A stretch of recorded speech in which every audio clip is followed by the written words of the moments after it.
I'm around that game of football, man, and I just love it. Hey, Coach. Before we get started, I wanna transition. We may have a people on our prayer line, and so I want to make sure that the bishop has an opportunity to bless those folks who desperately may need a blessing. Well, thank you, Rocky. You know, they call me the bishop, but the church is open to all. It doesn't make a difference if you worship at the altar of FAMU, at the altar of Jackson State, at the altar of Prairie View, at the altar of Southern. We are all HBCU brothers and sisters. But there's a few of us that need a little bit of prayer after this past week. So the prayer line has to start off. First of all, we got to start off with them Southern Jaguars. The Southern Jaguars need a prayer because they say when they come to your city, they drink up all the liquor and eat all the food. Clearly looking at them stands, they stayed at home in Louisiana and watched the Saints beat the Dallas Cowboys behind. They did not make that trip. So we're going to say a prayer for them. So hopefully they will go on over there to Prairie View to get their mojo back. That's the first prayer. Now, the next prayer we got to say is actually for, and I found this out, Coach, you do not call it PV. You do not call it PV A&M. You call it PV A&MU. Wow. That's what they told me. So I'm going to say a prayer for PV A&MU because they play those Southern Jaguars that I just spoke about. And if they lose that game, they're going to be going to church early and often because their season will be over. So we're definitely going to. Can I piggyback off of that? Coach? Absolutely. We're always prayer. I talked to some of them old Panthers. Man, I hate to say it. They said, boy, we felt like the Panther old. And we didn't win no game. So, man, it's a sad time over there, Coach Rock. We're gonna find out really quick. And the next prayer definitely has to go to Alabama State. We have heard that they've lost another quarterback. So now they potentially will be down to their fourth quarterback. They said the other kid might be coming back, from what I've been told. But we're just going to say a prayer for Eddie Rob because he's a friend of the show. We love what Eddie Robinson does. So what we really want to see is Alabama be at their full strength because we want all our teams to be at full strength. So we're going to say a prayer for one of them quarterbacks to get healthy for Eddie Rob. And last but not least, we're going to go up that East Coast. And we're going to say a prayer for Norfolk State because the way Hampton's offensive line looked, it was hell on wheels, and the devil was definitely in the details up there on that East Coast. So we have definitely got to say a prayer for Norfolk because if they let any other team do them like that, Dawson Moses might not be there for the rest of. He might be over here with us, Coach, on the coach's corner. Well, you know how we help here, Coach. We put them out there and expose the people that sometimes you ain't in the right place at the right time. So we try to make sure that we get the guys in the right place at the right time and in the right position. Absolutely. So we say a prayer to all of those that are lost and suffering. Let the church say amen. All right, Rocky, we're ready to go now. Oh, now it's time for us to take a collection.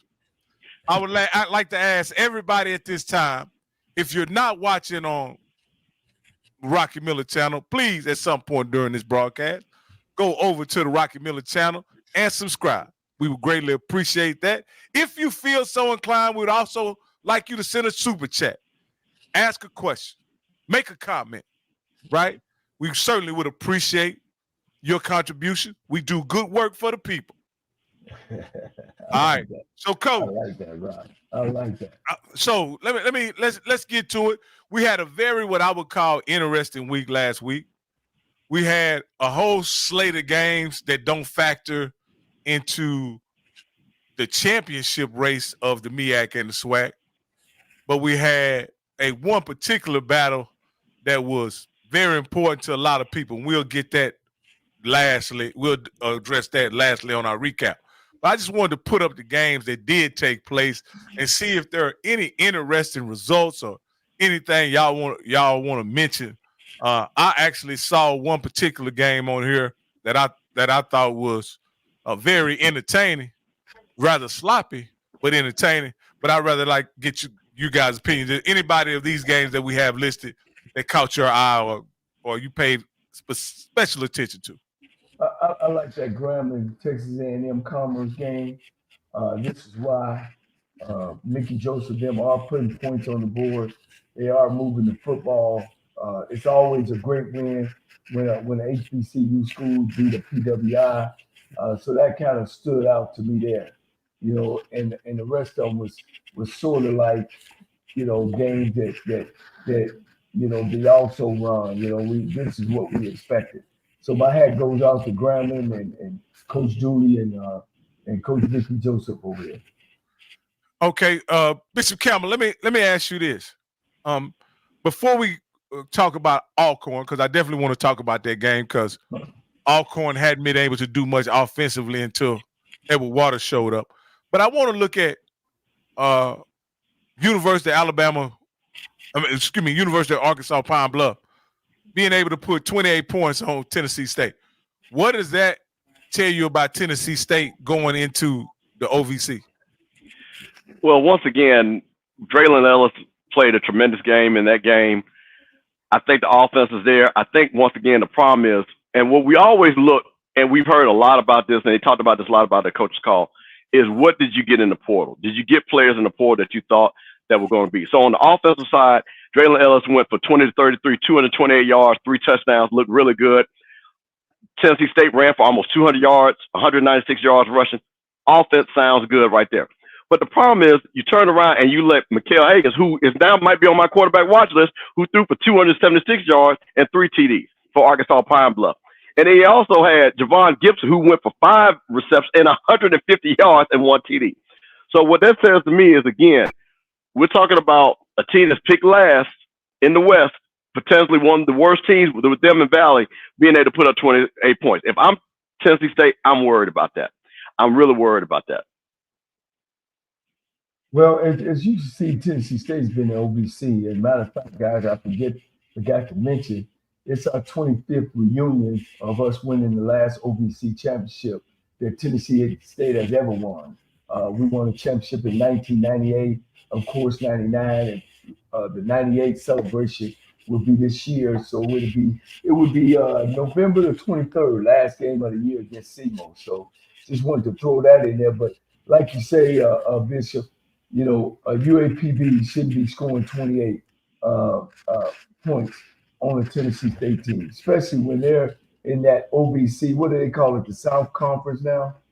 It's the Big South OVC, if I'm not mistaken. Yes, the Big South Conference. So it doesn't give Tennessee State any momentum of going through there or going to start their conference play.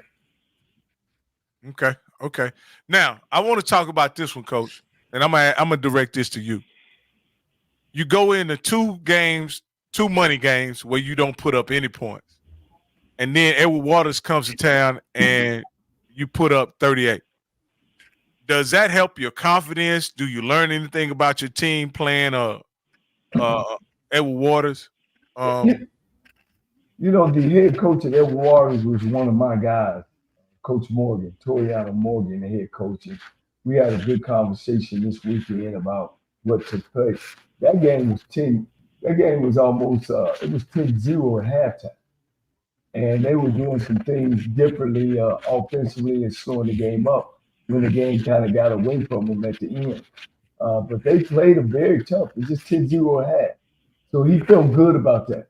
When you talk about a moral victory, here's a Division II team playing a one AA team and known Alcorn State championship team. And if you know about Edward Waters, he's going in there. He's trying to turn that program around. Does Alcorn take that win? Yes, especially when you're 0-2. Where do you want to be at 38-7? They'll go back and watch film. But sometimes a win is a win. Okay. All right, Coach. Is there anything else before we go to the next slate of games and look over Bishop Campbell? Hey, I want to just say something talking about Alcorn, because one of the things my nephew G, shout out to SWAC and the Food, one of their biggest things they were crying about, can we get a quarterback to throw over 100 yards? Xavier Vaughn went for 18 to 26, 255 yards, no touchdowns thrown. But he did run for 12 carries, 96 yards, and run for 4 touchdowns. So is that the dual threat quarterback? Is Alcorn saying, hey, we can put it in this guy's hands? And then the question is, Alcorn's rushing, which they've always been known for. Next guy only had 34 yards rushing against Edwin Waters. That's concerning to me. That's the thing that I think Alcorn really needs to work on going into the SWAC season, because they're going to need to have that running attack to come along, because I don't believe Xavier Vaughn could just carry. I don't think he's that type of player that can go 200, 100 every game. So just Kevin May only having 34 yards, Tyler Macon only having 27 yards, and Tyler Macon's a quarterback. So again, rushing game only had 168 yards total. Like I said, Xavier Vaughn accounted for 100 yards of that. Again, Alcorn really needs to be worried about that, and I know that's something they're going to work on going into next week. Well, if they're not running the wing T or the veer option, and the active quarterback leading the team, you're right, Bishop. They definitely got something to worry about. You got to get those tailbacks rushing that ball for hundreds, because that kid ain't gonna last. And hopefully, you see Alabama State struggling with quarterbacks. Hopefully, that kid don't get hurt.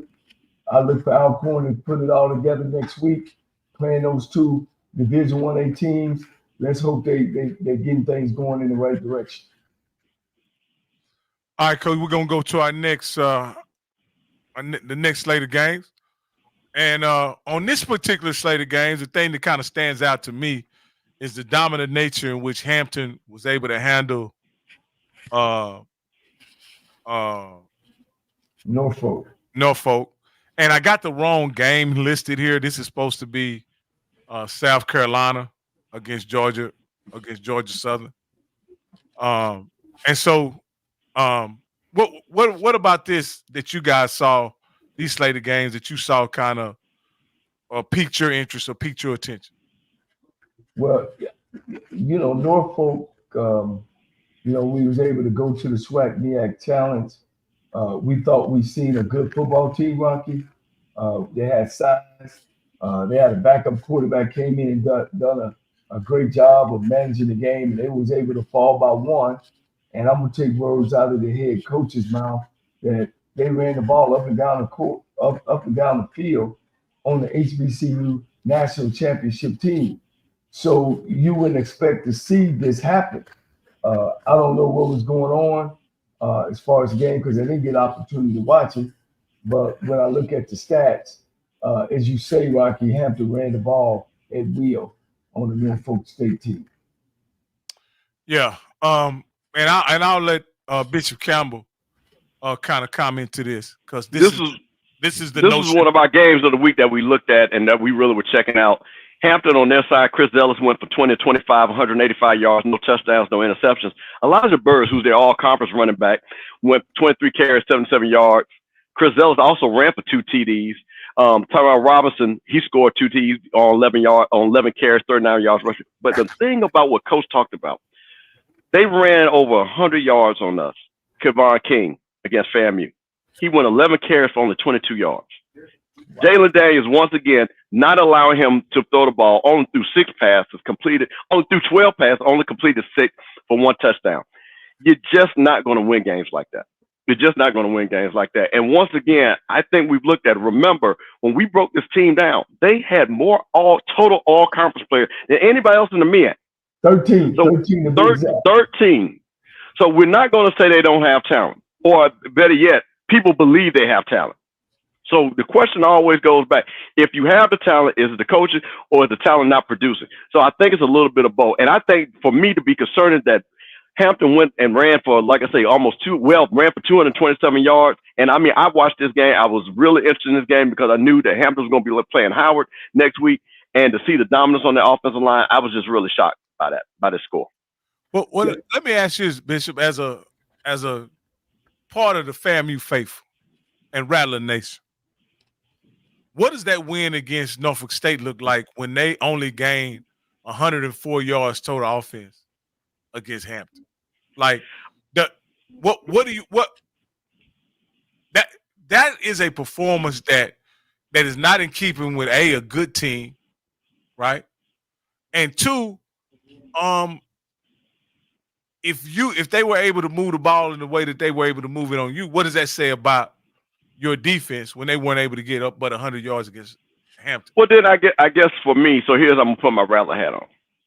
I can say it's a tale of 2 halves. Second half, they only ran for 50 yards and scored 9 points. So was that more indicative of Norfolk State, or was it the first half when they scored 14 points and ran for over 150 yards? So that's really what you kind of look at, because it was not a consistent thing with Norfolk State. They did their damage in the first half. We basically shut them down because we outscored them 24-9 in the second half. That's it. Well, we went on a 24-9 run because part of that was part of the back end of the second quarter, going into third and fourth quarter. So again, I've never won, because if you watch any championship team, I'm never one to say this game is going to be determinant of the next game, because each game is different. What I like to do is, again, to see is the team improving each and every week. That was first game, week 0. Did I see improvement? A little bit, not as much on the defensive side. I actually like what I saw from Miami game. I think for FAMU, we'll really see what we're all about when we play Alabama A&M. That'll give a true test of what FAMU is. And let me say this, guys. There's two things happening here.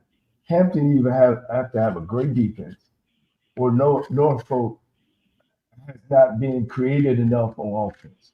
When you look at the stats, you're looking at 466 total yard offense for Hampton to 104 for Norfolk. Evidently, you're not being enough creative on the offense side of the ball. A lot of times, and what I'm seeing what's happening in HBCU football is, they're playing with backup quarterbacks. And sometimes you got to get away of treating him like a backup, especially when you got great defense. You got to take some shots, because if you don't take shots with him, you become stagnant, you become predictable, and now people load the box. They put 7, 8 guys in the box to shut off what you do and forcing you to throw the football.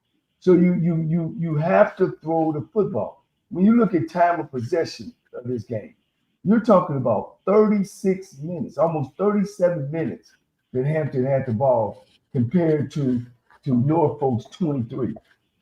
Do you know what you're really saying is you see all these opportunities Hampton got to score? You're talking about 27 first down to 9. They dominated this game from start to finish. And you really, really got to get to start questioning, what is Norfolk doing on it? Hey, Coach, I completely agree. And there's no doubt about who dominated this game. This is not even a question. But I wanted to correct a couple things that I had on this particular slide right here. One, we good, Coach. We all family, baby. We know we're gonna charge it to your head, not your heart. So I'll just bring this game up. Did it surprise either of you guys that South Carolina State went into Georgia Southern and was not competitive? They lost 42-14. Georgia Southern is a good program. Always have been, always will be. They get all the Georgia players, they get all the Georgia State players. They're a transitional football program. They're gonna get good kids over there, and they're gonna play some hard-nosed football. So no, it doesn't. No, and I'm gonna, as they say, I'm gonna go back to, and Coach, I'm gonna say a couple of names that I know you're gonna know. You gotta understand something. Georgia Southern was a 1AA power under Coach Russell, and they had a triple option quarterback named Tracy Ham that beat every team in the SWAC when they were playing the playoffs. So Georgia Southern, this is nothing new for them. They have always had a very strong program. They have a proud tradition. So again, they moved up a level now. But like I say, Georgia Southern has always been a strong program. And again, I remember Tracy Ham gave Jackson State utter hell when they played in one playoff game, and I think Alcorn might have played in 1 year too also. So again, this goes back to, like, the Eric Russell, who was a famed defensive coordinator, played under that coach under Vince Dooley at Georgia. So this goes back long time. Well, what's surprising is this: if you evaluate this game, it wasn't a complete statistical mismatch. Georgia Southern had 351 total yards, and South Carolina had 318. I know stats don't usually tell the whole story, but when you look at South Carolina having 19 first downs, Georgia Southern having 21 first downs, penalties being quite even, even with the rushing attack,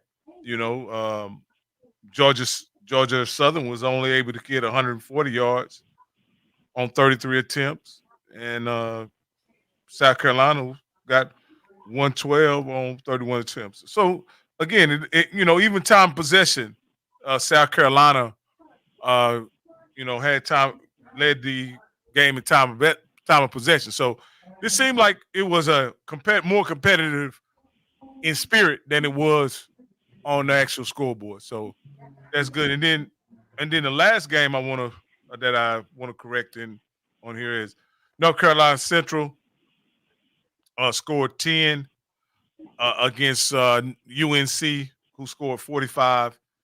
Looking at the box score on this one, to be honest with you, North Carolina Central passed for 91 yards and ran for 76.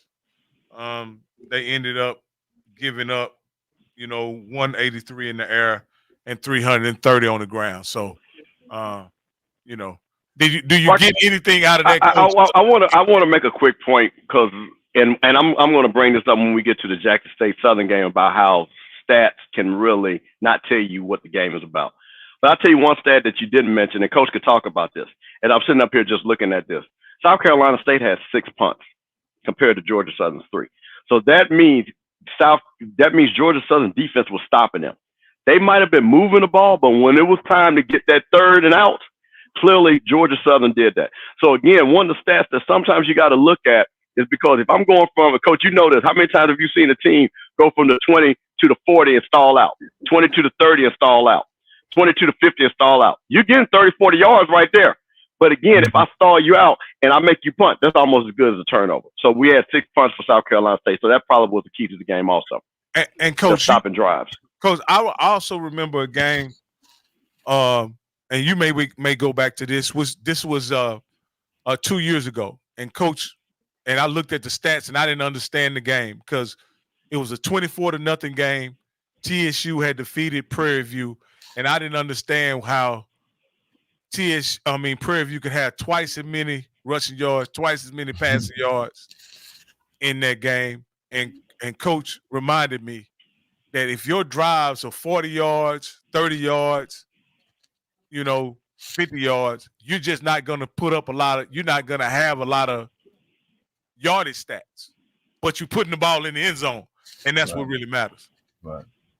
That's definitely and then when you go back to the South Carolina State game and the Georgia Southern game, you're right, Coach. These stats are kind of staggering because when you look at time of possession, South Carolina State had the ball mostly.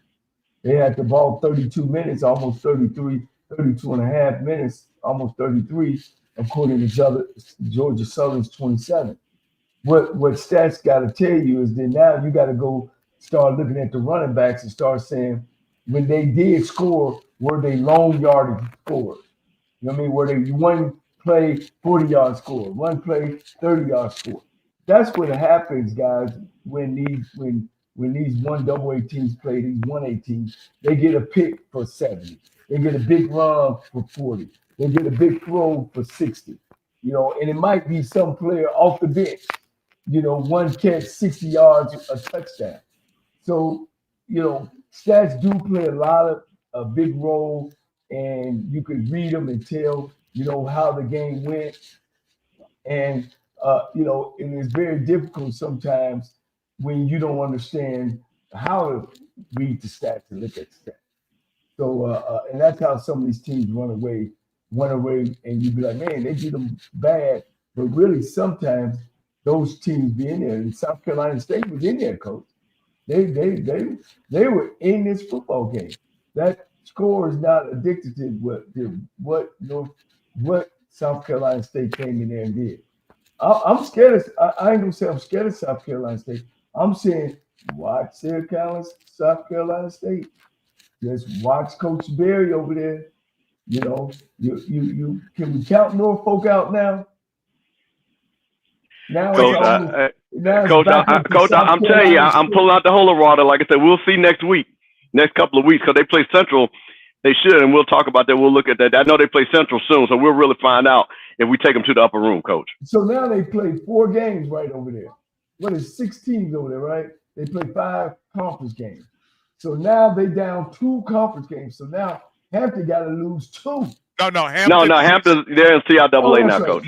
They over in the Yep. other conference. That's right. That's right. That's my. Now, That's my bad. CAA. Their So conference. everybody, they still playing preseason games over there. Yeah. Absolutely. Yeah. Absolutely. My Let me ask you this, Coach, and I have the score wrong, but I want to get your opinion on this. Alabama A&M played a NAI school in what was a very competitive game, 16-24. Now, I've heard a lot of people say the NAI school is a good program. They went to the finals, played in the championship, so on and so forth, But at the end of the day, Coach, it's an NAIA school. What does that game mean? Being as competitive, really, the game was in doubt all the way up until the end. Alabama A&M ended up winning 24-16. But what can you take away from that, Coach, when you're playing in NAIA school? Well, you can tell that we need to start recruiting now, and getting us better for next year. Georgetown College. I mean, on the NAIA level, if you do a great job of going out and recruiting, you can get transfers in there, and all the kid has to have is 12 hours passed per semester he's been in school. So if he's been in school just a year and a half, and he's been out of school 2 or 3 years, but he's got 36 hours, and you can bring him in, and he don't play for the the Georgetown Skip Bowls, the semi-pro team, he still can come in and be eligible for your program. So if you do a good job at the NAI, you can get some good players in there. But naturally, you should be able to go in there as a 1AA football team and beat them handily. I got to speak on this because I actually have a bet with a good, we have this beautiful HBCU community and we all are different chats and watch different shows. So a lot of people know my man, Jay White, member of Kappa Alpha Psi, a proud alumnus of Alabama A&M. And he bet me, first of all, he said they were going to win the SWAC. Said that Alabama A&M was going to beat FAMU and Jackson State. That's what it told me. And I bet him, and my bet looked even better. I said they would only win 2 SWAC games. I think they played Valley, and I think they played UAPB. And I told them they would not beat another SWAC team. I'm feeling really good about my bet right now because after what I saw here, and this is what I'm talking about, Coach, with sometimes you got to step out on people. Jackson State played lane. What did Jackson State do? Handle business, look good, allowed a lot of their players to play. That's what you're supposed to do when you play in NAIA school. Right. So then what do you have? Alabama A&M, who, as Coach Maynard said, they pay him to win SWAC games. Well, I tell you what, he hasn't done too much of that lately. And I'll tell you this, if I'm looking at this game right here and I'm playing Georgetown College and we only score 24 points and allow them 16 and their quarterback throws for almost 300 yards, I'd be concerned coming up, playing FAMU and Jackson State and others. Without a doubt. I mean, Alabama A&M, they did have some turnovers now. They had 3 turnovers, 1 interception and two fumbles. But like you said, I believe in that too. You got to see where your team is and if we scramble. And that game was 24-16, not 44-16. What? Yeah. One of the things on the ticker, a guy asked me a question. I wanted to try to answer it. If you could pull it, if you see it. Okay, here we go. I got it. I think I found it, Coach. It says, Coach Cole. Go ahead. It says, how would you feel if you were able to move the ball but not get in the end zone or like just miss a field goal? Would you feel better about that type of outing if you're Alcorn? Hell no, I would feel very, very bad. I would, I believe in scoring down there. You got those opportunities are few far in between. And that's why in practice, you got, and I always say, and I'll continue to say, I hate the spread offense is an offense. I think it's a part of your offense. You should have it in the toolbox. You got to have a red zone offense. You got to have a short yardage offense. You got to be prepared for all those opportunities. And sometimes I would go to a game, and I remember playing Jackson State in Mobile at Alabama State. And, one of the things I do when I open up a game, I'm going to show you everything I got. However many of the formations I'm going to come in, because I want to see how you're going to line up and play. And it so happened we lined up in no back. And man, guys was running wide open. I just took that playbook, man, put it in my back seat, and we went up and down the field with no back until they made the adjustments. So what am I saying? When I get down there, if you stop me the first time, you're not gonna stop me the second time, because I'm gonna be able to see how you gonna play certain formations and be able to get the ball to the right people. So no, what am I? The analogy, man. That's like I don't want. We on our own show, right? Yeah. Man, that's like having a beautiful woman dressed nice and everything, and you get in the bed, man, and it ain't good. So you tell me, and then you had your other baby girl that was about a 7, but so you tell me how you feel about that. Man, you got to get down there. You got to put that ball in the end zone, because as an offense, you don't get that many opportunities. You don't. You got to put the ball in the end zone. That's the moral of that story. We got a couple people who became members. I think that's and I want to get those people who put a super chat in. If you put a super chat in, we'll address your comment immediately. No waiting. All right. It says, will Connell Maynard make it to the I think that's Magic City Classic. His next 3 games are Austin Peay, Florida A&M, and Jackson State. Again, let me answer this further, Coach. You could talk from the coach's side. Listen, I saw this. I was on another show, and we were looking at the schedules. I literally looked up the number for U-Haul in Huntsville, and I found a special for Connell Maynard, because after that Jackson State game, that U-Haul truck will be in front of his doorstep. Because I'm telling you, all 3 of those games are going to be losses. And I tried to tell the Alabama A&M people this. So, yes, will he make it to the Magic City Classic? No. The U-Haul will be driving past and taking them going back to North Carolina. So, Coach, you could talk from a coach standpoint, from a fan standpoint, absolutely not. Well, they came in the season on shaky grounds. They've had a lot of movement in the program. And when you start moving people in and out your program there, you got to show some results. Because if not, they're going to point the finger at you as the head coach. So he's done that. At one time, they had the best quarterback in the league, and still didn't win it then. So, I got to make some calls. I know some people personally up there that's connected to what's going on. I heard it was some trouble in the house last spring, but he was able to make it through that. He will make it to the Magic City Classic. And that game will determine a lot. Meaning, if he loses the game, he's gone. If he wins the game, he's got to show some improvement. He got an opportunity to stay. I hate to see any coach go through that. But Coach Manning will bounce back on his feet. I hear some other things boiling for him, because he's an East Coast guy. He's a North Carolina guy. So I wish him well. Hey, now we got another question, Coach. I want to thank my man SWAC Fan 100 for making the donation. We certainly appreciate it, man. All these donations go to a very good cause in an effort to bring y'all the best content possible, man. We got lots of major things coming up.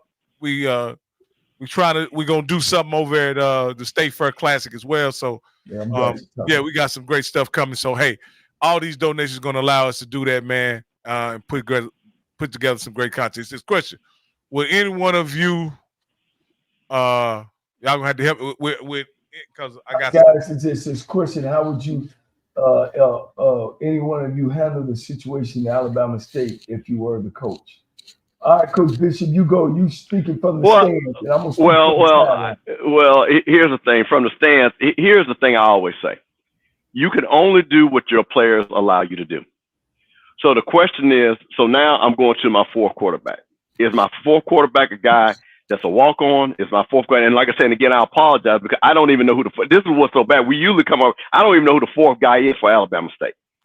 So here's the thing. But here's one thing that does make Alabama State dangerous. They held Sanford only 12 points, Coach. They only held them to 12 points. So once again, Eddie Robinson's defense is there. So what do? You play ball control, you play field position, and you play opportunistic football. So my thing is, once again, it started becoming cliches. Let's run the ball. Let's stay ahead of the chains. Let's not turn the ball over. Let's capitalize when we can score, and let's hold them to 3 and outs. That's how you win games with a type of team like that. So again, that's what I'm doing. And again, Coach, you know what I'm also going to do? And Coach, you can talk about this. I'm challenging my offensive line. You need to win us these games because we're getting ready to hand the running back this football. And I need you to man up front. And we have seen, again, look at Hampton. The offensive line won that football game. Look at Jackson State. The offensive line won them the football game. So you can go to those units and go and say, hey, listen, I need you to win this football game because, hey, we can't, our playbook is not as fast as when we had Andrew Body and O'Brien. So now we're going to have to narrow it down. We're going to have to run the ball and play good defense. And you sound just like you watched the Madden game, and you're a stand guy. You're right in something and it sounds good and it sounds right that, oh man, I got this great defense. They also are great on special teams as well, Coach.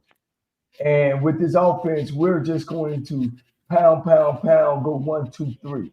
My thought and my deal is now I do have a great defense. I do have great special teams.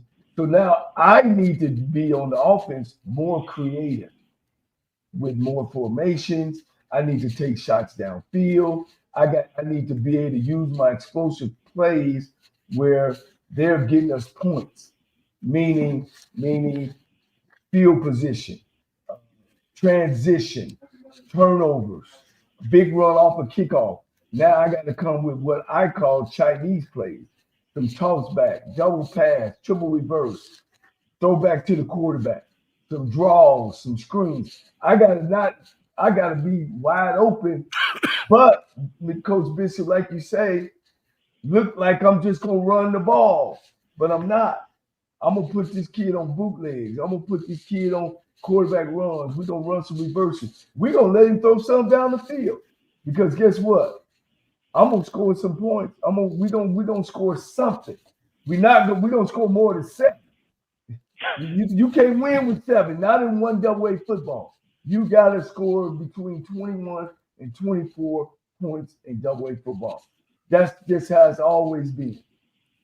Coach, we got another question for you. Is how can Morgan State's University offense be improved?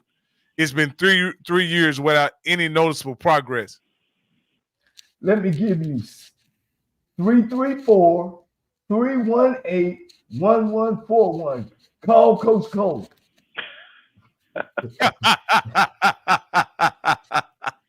No, see, that's the thing, guys. The MEAC football and East Coast football is a lot different from the SWAC. And that's why the SWAC has been more noticeable than in the SIC been more noticeable than the CIAA in the MEAC. They're more defense, run game oriented, pound, keep the game close. The SWAC has always been more wide open, and sometimes, you got to be able to open up the game. When you got great defense guys, I averaged 3 turnovers a game in the SWAC when I won the championship. And I knew that we couldn't throw the ball. I mean, we would throw interceptions, we would fumble, but I knew we had a great defense. But I knew this: if we didn't push the ball down the field, they would load up on me. They would load the box and say, "Well, he got to run." Well, guess what, guys? We finished number 12 in rushing. So you're right, Coach Campbell. You got to run the ball, but you can't sit there and try to run straight through them. And I think some of that It's hurt Norfolk.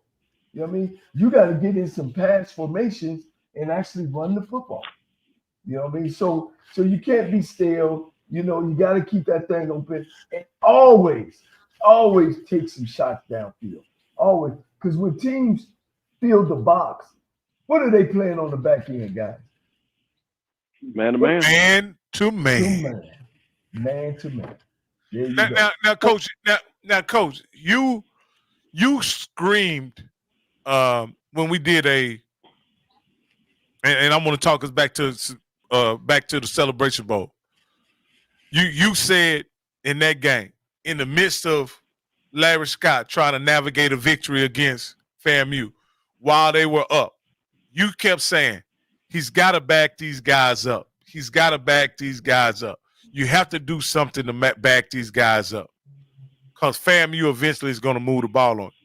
So, and they loaded the box. What was happening was the safety started. Safeties usually line up at 15, 14, 15. When they start getting up at 10, they in the run game, Coach Bishop. You turn your back, and hand that ball off, they up at the line of scrimmage. So guess what you got to do? You got to fake that thing in there and throw it on top. You know what I mean? And if you don't, man, you'll get stale. The fans, you lose momentum. You get predictable. And that's the worst offense ever, is a predictable offense. All right, Coach.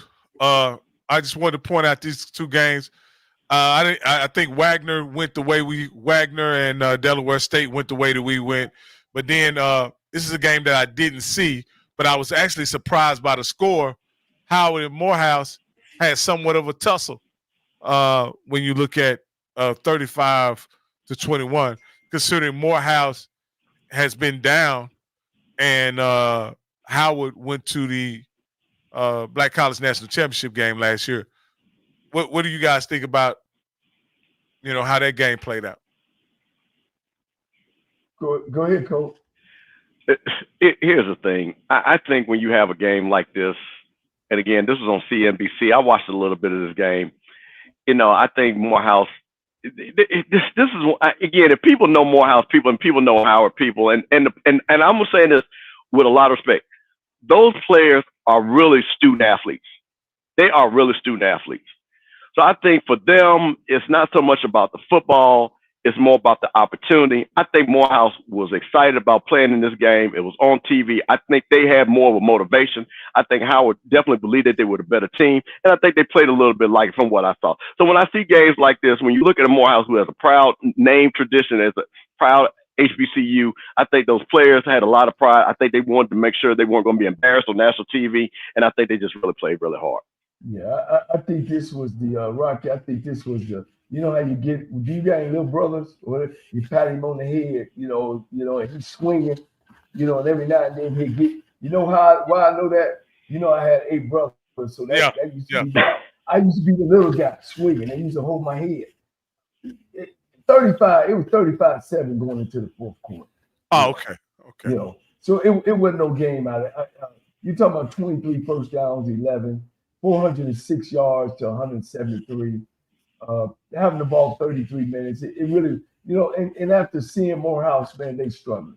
Morehouse is really struggling. They've had three coaches in the last 10 years since they let Coach, not 10 years, the last 5 years since they let Coach Freeman go, and the program has went straight down. Didn't get a coach till late. So, and like I think Mr. Bishop said, Howard took it easy. They took it easy and probably got everybody to play after they were up. They were going into the fourth quarter up 28-7. So really, it wasn't no game. All right, and then we got the last 2 games that I like to look at from last week. Bethune-Cookman and A&T hosting Delaware. What did you guys get out of that? I didn't see anything notable in those victories. I think they went the way we thought they would. I'm gonna be honest with you. I didn't see either one of these 2 games. I think A&T game was on Flow Sports. I just saw the stats. Same thing with Bethune, and I found out with Bethune because one of the things I wanted to find out how they scored. I heard they had 2 run backs. So again, that didn't make me feel good. I thought maybe the offense was doing a little bit of something against Western Michigan.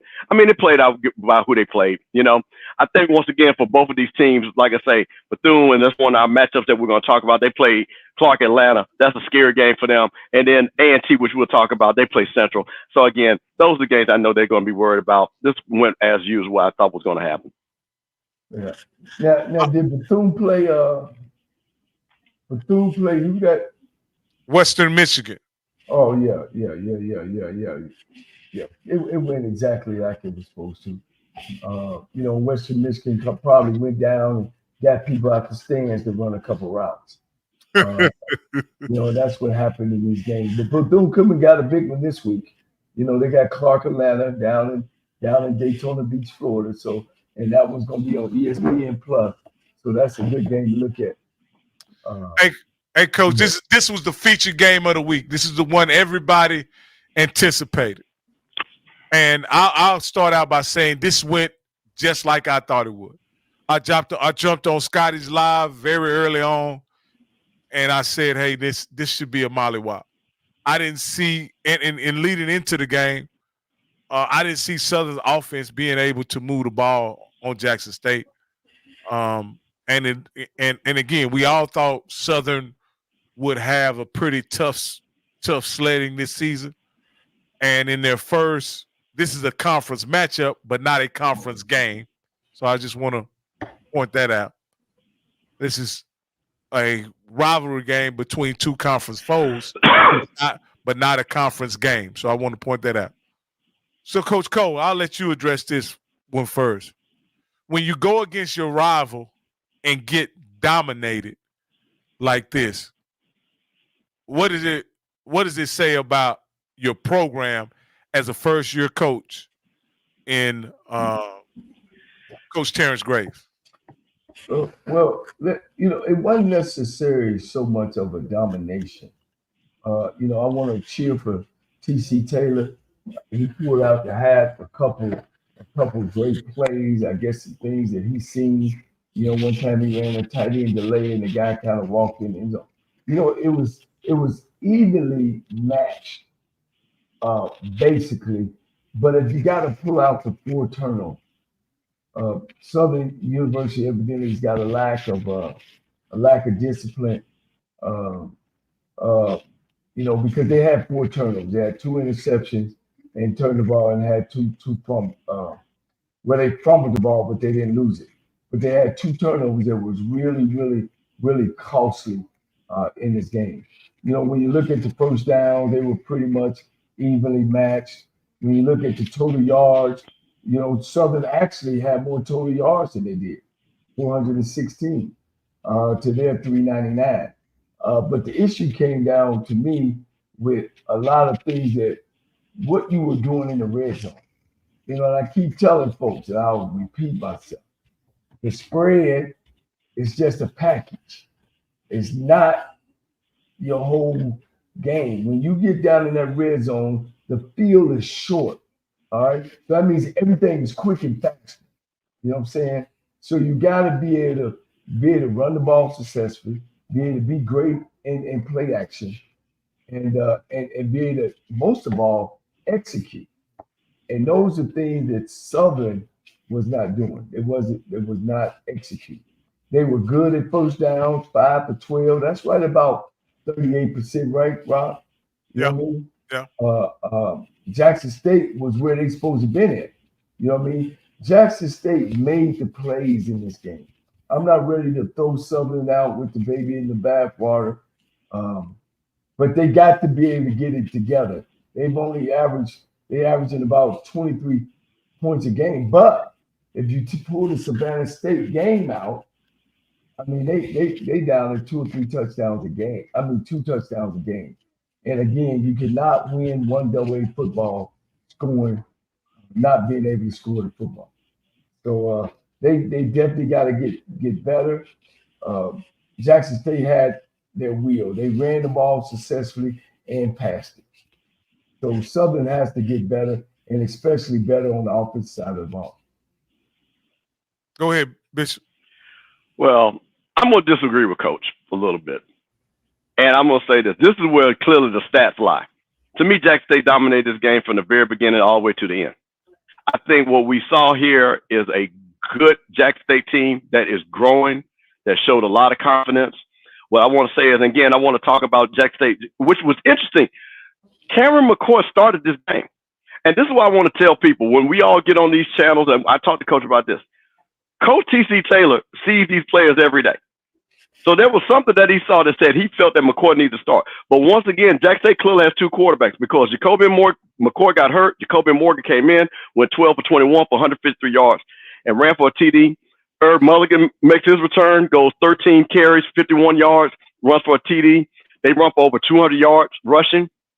Southern, on the other hand, Noah Biden, T-Set, their freshman that they were looking forward to, came in, got hurt, only threw 10 passes. Noah Biden came in, threw for 352 yards, 1 touchdown, 2 interceptions. But this is a game to me that was a lie. And I'm going to tell you what, you want to know what Southern is, you can look at their fan base. And I told everybody that this was not a good team at the very beginning, and I still stand on that. This is not a good team. I don't believe that they have the talent. I believe they're still trying to figure out what they want to do as an identity on the offense, because this is the first Southern team in a very long time that you have seen that did not run for at least 50 yards.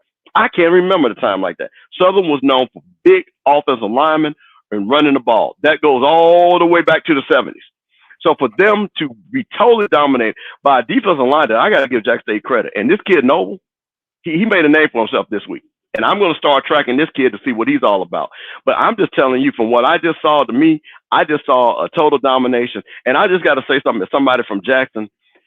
People from Jackson, and I guess that are not Gen X and millennials, we do not call Southern Jackson State the Boombox Classic. I don't know what that is. That ain't what that is. For us old heads, it's Southern versus Jackson State. It ain't no Boombox Classic. I think that's something a millennial made up, because when I hear that, it makes me cringe, because it talks about more about the band than the proud football traditions. Because you got to understand something. These are the two schools along with Grambling that have the most football championships. So this game has always been about the football. I know we like the jukebox, and I know we like the boom and the dancing dolls, but this really is a rivalry that has been built on the field, and all the auxiliary comes along with it. So I just want to say one thing about that as a Jacksonian, because every time I see that, it just tickles me when I see that. But one of the things, again, what I really like is that Jackson State was able to play players. They got their running game going. And I'm telling you something, and we're going to talk about this matchup against Grambling is that old school SWAC football game that we all want to see. But I'm just telling you, I was really impressed, and that's why I had Jackson State and FAMU 1 and 1A, and nothing changes that. Well, I want to piggyback, and I don't have no rich history tradition of paying attention to HBCU football. But when you got a game named after the band, that tells you what y'all think about football. Well, see, that's what I'm saying. That the game is not named. That's why I just cleared that up. The game is not named after the band. That's what I'm saying. The band people did that. That's what I'm trying to tell you. The people, that is something that, again, that game is not. Yeah, that's not official. That is not what that game is called. That's social media, Coach. Yeah. So I want to be clear on that. Oh, okay. Thank you. Because to me, as a true football fan, as a true HBCU football fan, that's an abomination. That is ridiculous. You don't even. Matter of fact, when you talk about a game of this magnitude and then name it after the bands, this is the schools of I think Mel Blount and Aeneas Williams, Walter Payton. You know what I mean? Yeah. You shouldn't even be interjecting the band into this story rivalry. They got their fifth quarter. They got the battle of the bands. This game should be about the football. Period. Well, I tell you what, let me say this. For Jackson State, it definitely on the field was about football. And clearly this team is ready to make a run for the SWAC championship. All right. I just wanted to say that. Hey, now I want to disagree with Coach as well, Coach. Coach, if you watch this game, there was nothing that Southern was able to do in the first half of this game. Nothing. They were not able to do nothing. Now, T.C. Taylor in the second half, I think he went to a more conservative game plan. And to be perfectly honest with you, Jacoby Morgan missed probably 21 points. 21 points this game. He just didn't connect on some passes that were clearly there. But I didn't. Now Southern did get some empty calories, I would say. At the end of the game, they were able to pass the ball and make some, and the receivers made some outstanding catches, so on and so forth. But I didn't see anything in this game that let you know that Southern was competitive that night, and I didn't see anything moving forward that lets you know they're going to be competitive in their future matchups, Coach. I'll ask you this, Coach, while you over there evaluating the stats. How many yards did Southern run for? 29. 29. That's what I said, less than 50 yards. Yeah. That is unheard of from a Southern football team. Right. 29, Coach? 29? They thought they threw the ball well. I would agree with you guys. Did they throw the ball well, or that's all they had a chance to do? I'm just not ready to throw Southern and Coach Graves to the wall yet. I think you got to give him a chance. He's only head coach at the one game, the gift game of the Bayou Classic. Now he's in a whole total different situation where he's got to coach a season instead of a week. Now, Coach, the interesting thing about this game, and I was, listening to the Southern sphere, I guess I could, if that's a word, the people out there who talk about Southern football and whatever, they're not even putting this game on the coach. They really putting this game on the overall culture around Southern athletics. They even are saying, Coach, can you believe this here? What they're saying, Bishop Campbell, maybe you can speak to this because I've never heard of this before. This was something new to me. This is not on Coach Graves and his staff. This is on the culture of Southern athletics. What does that mean? Because I'm not sure what that means. Well, I'll try to take a stab at that.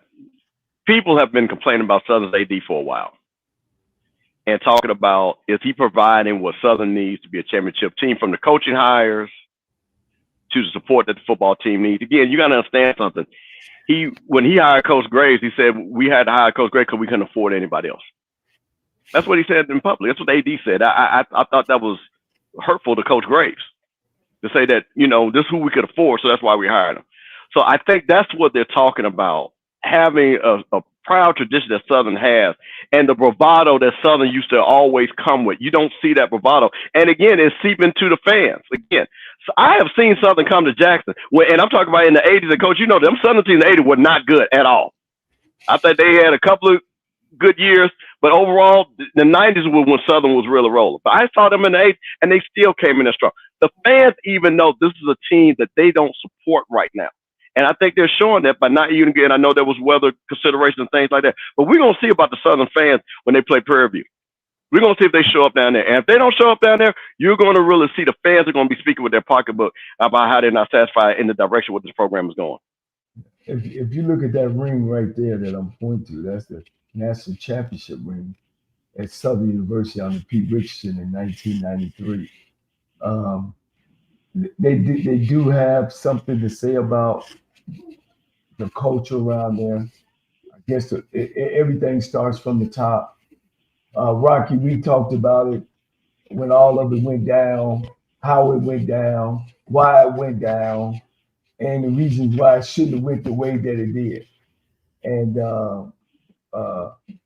it's showing, not trying to put down Coach Terrence Graves, but you pay for what you get, and that's starting from Odom. You know what I mean? Maybe they should have kept Odom. You know what I'm saying? Maybe they should have kept Dooley. You know what I mean? But I hate to say it, this last move they made, is just taking the program, and it looks like it's taking the program backwards. And I hate to be the one to say that. But Coach, when you put 11 on the field, the ball got to be kicked off, and somebody's got to score, and somebody's got to make some tackles. And at the end of the day, somebody's got to win. And it's too bad it ain't. We know it's from the top down, but when you watching the display, it looks like it's from the bottom up. So unfortunately, for those Jaguars that they going through this transition. Hopefully that the team, because I know some of the coaches on the staff is working their butt off. It just ain't happening on the scoreboard. That they get this thing turned around. Yeah, I just wanted to bring that out. I found that very interesting because I remember last year they clearly put the losses on the back of Coach Dooley. They weren't even sheepish about the reason why they were undisciplined, the reason why they were, not performing on the field, and it was quite frankly shocking to tune in and not hear the same. Coach Graves held to the same accountability that Coach Dooley was. So that's what kind of was shocking to me, is that they were. I'm not sure this is what they would call as scapegoating for a coach, but they surely didn't have the same standard or expectation for Coach Graves than they had for Coach Dooley. But the positive thing about this job is T.C. Taylor took over his offense, and I take my hat off to him, Coach. He's moving the ball. They're exciting. He has explosive plays. He's showing you all kind of different looks. He's keeping these teams off balance. So he's doing a great job. Oh yeah, Coach. Hey, Coach, I just want to take time out to thank everybody who's joined in. We up to about 200 people on all social media platforms. I want to thank y'all for tuning in. We're gonna move into our preview of this week's upcoming games. And we got and boy, this week is an improvement over last week for sure, right? We got several marquee matchups this week. Coach, before we go into that, sum up what you thought of last week. What did you find out about anytime college football last week? First 2 or 3 weeks, especially in the MEAC, being that they only got 6 teams, it's just sparring. It's like sparring. You get ready for the big fight, which is actually the conference games, and that's what everybody is doing, is kind of sparring. And as you see, when you start looking at Tennessee State about to open up with Tennessee Tech, the Big South is going to get into the meat of their schedule, and this will really, really show you how good you are.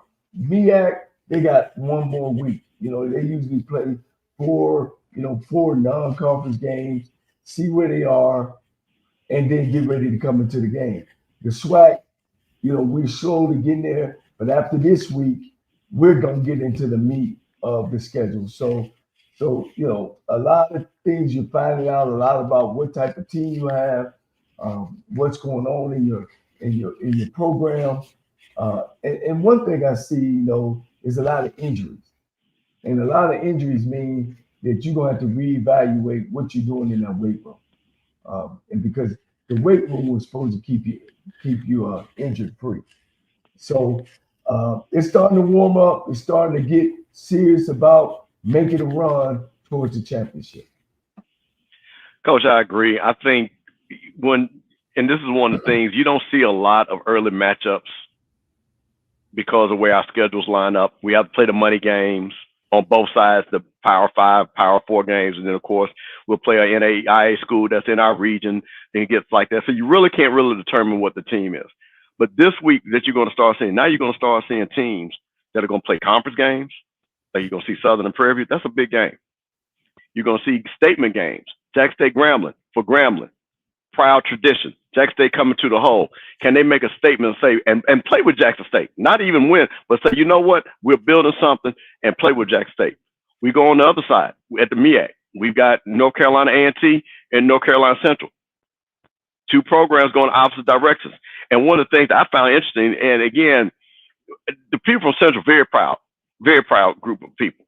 But they remind me also of how FAMU and Bethune-Cookman was. Bethune-Cookman had a run on FAMU. But overall, we have more victories. Same thing with North Carolina A&T. But now Central has the better coach. They have the better players. And now you see that bravado. And then, of course, who is the real HU? Which, again, we know what that's all about. Again, the pride and pageantry.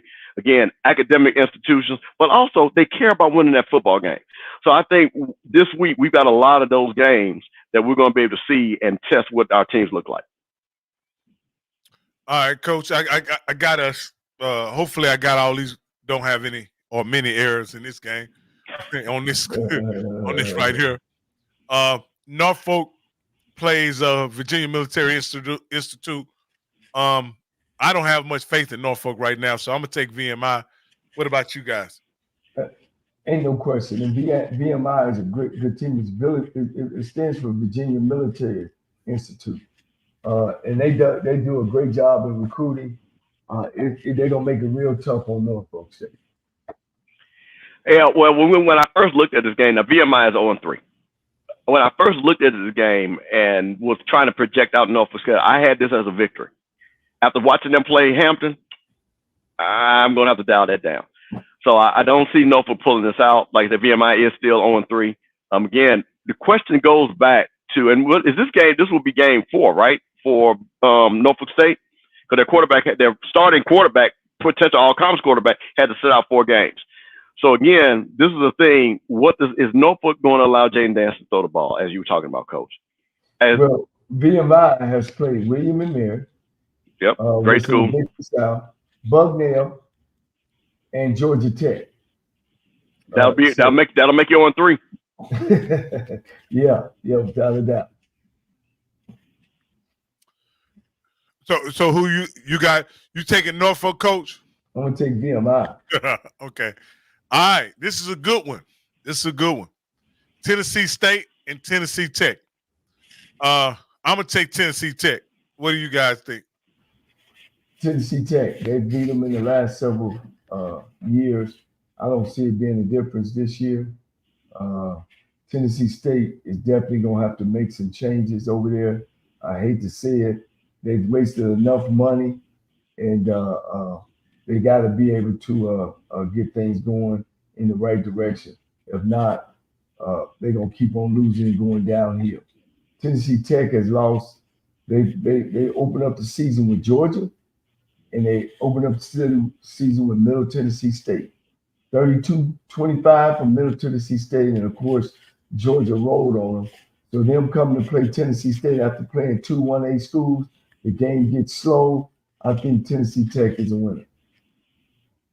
Yeah, this is one of those things. And again, this is where I'm going to talk from an HBCU fan. We were hoping that Eddie George was going to have the prime effect over there at Tennessee State. Big name, well known in Nashville, able to raise money, which he has done. But I just have not, which I'm really shocked, not get the talent in the transfer portal I thought that he was going to get. I really thought that Tennessee State was going to be a playground for a lot of kids coming from the Big Ten and from the SEC because of Eddie George and his connections. And I just have not seen it. And again, I just think that Eddie George, this is one of those teams, again, I'm hoping that he gets the 7 wins. But yeah, I think Tennessee Tech, like Coach said, they played Middle Tennessee State, they played Georgia, they played the stronger schedule, and they've beaten Tennessee State before. Hey, let me ask you this here, Coach. If Eddie George doesn't win the Big South OVC or isn't competitive in the Big South OVC, is his hiring a failed experiment in the HBCU space? Well, with my contacts up there, and I talked earlier about we're going to have our 25th celebration at Tennessee State at the end of the year. Yes, it's been a failure.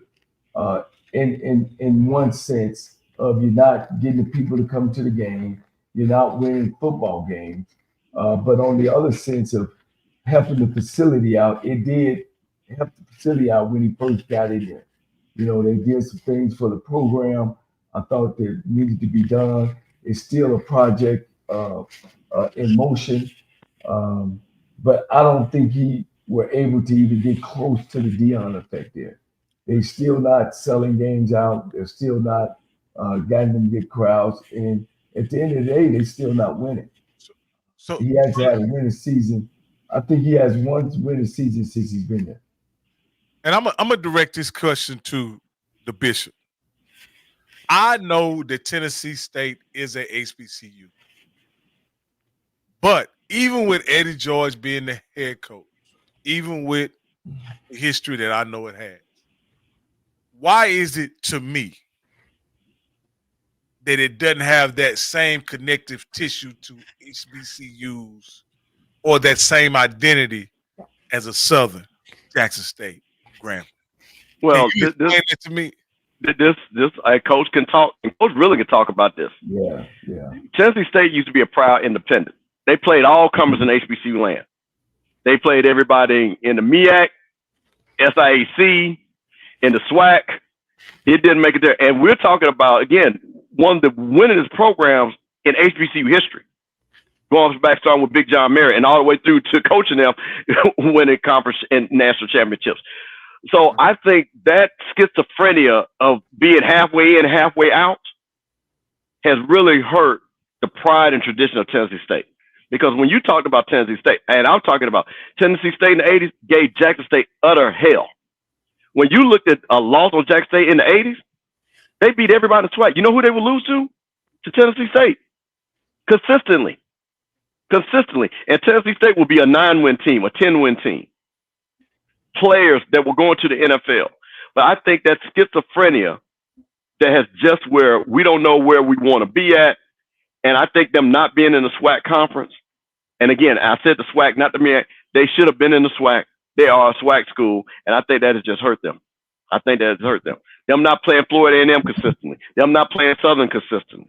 Them not, again, they were playing the Southern Heritage State. Now they're not playing Jackson State. And what did Eddie George say? We need to get Jackson State on the schedule.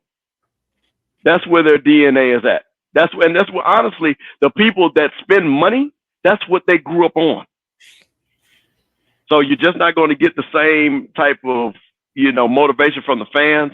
And again, I just think, again, for you say, well, we're playing these games. I don't know if the players are even excited about that. So again, I think, we talk about competition, and I agree about competition, but you still got to know who you are. And Tennessee State is a proud HBCU and with a proud football tradition. All this started, Rocky, back in the late 80s when they named Gil Sayers the athletic director, who eventually got him in the Ohio Valley Conference. Also, the Board of Trustees in the state of Tennessee put a mandate that Tennessee State have so many Caucasians enrolled at Tennessee State. So they were kind of trying to change the fabric of Tennessee State, which really didn't work.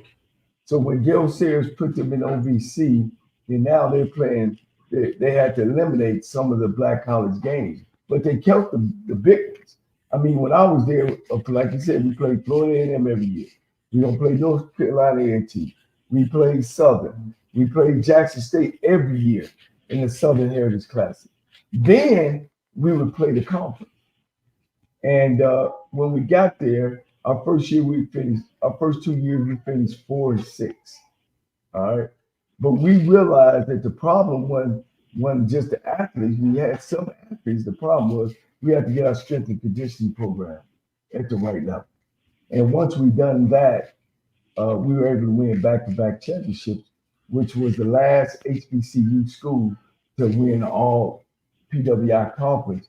And the first one, right, Coach? Right. That was the first one and the last one. Well, the first and only coaching staff to win the OVC in the history of that school in football, because they never was in a conference. They was always independent, like Coach Bishop said. And they put great players.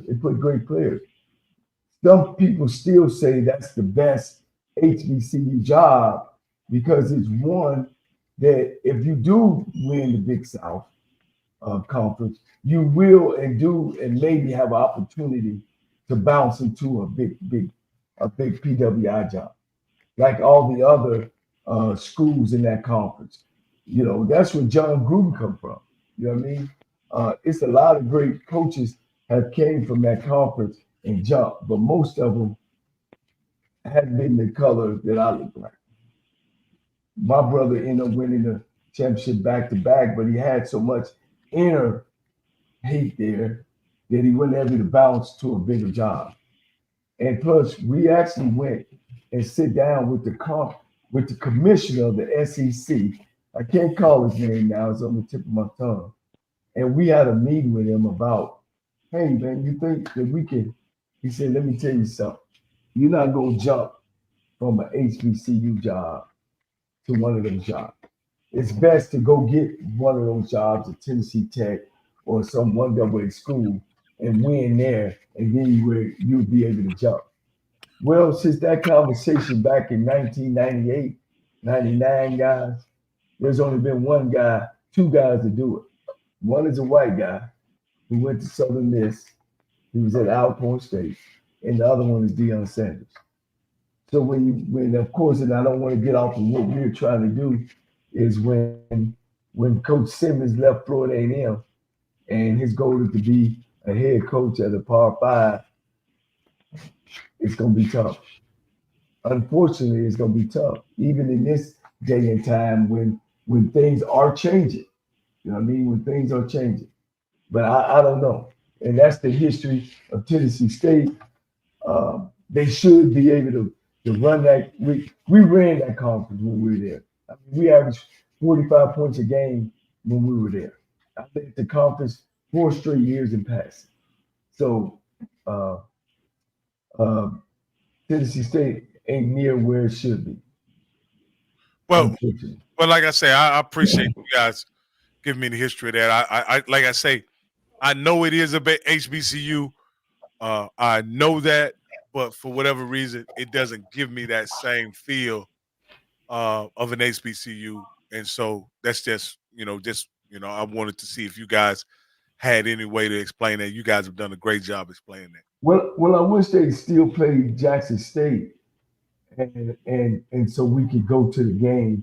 I know the owner of the game. I wish they get that Jackson State Tennessee State game back going, the Southern Heritage Classic. It was one of the best.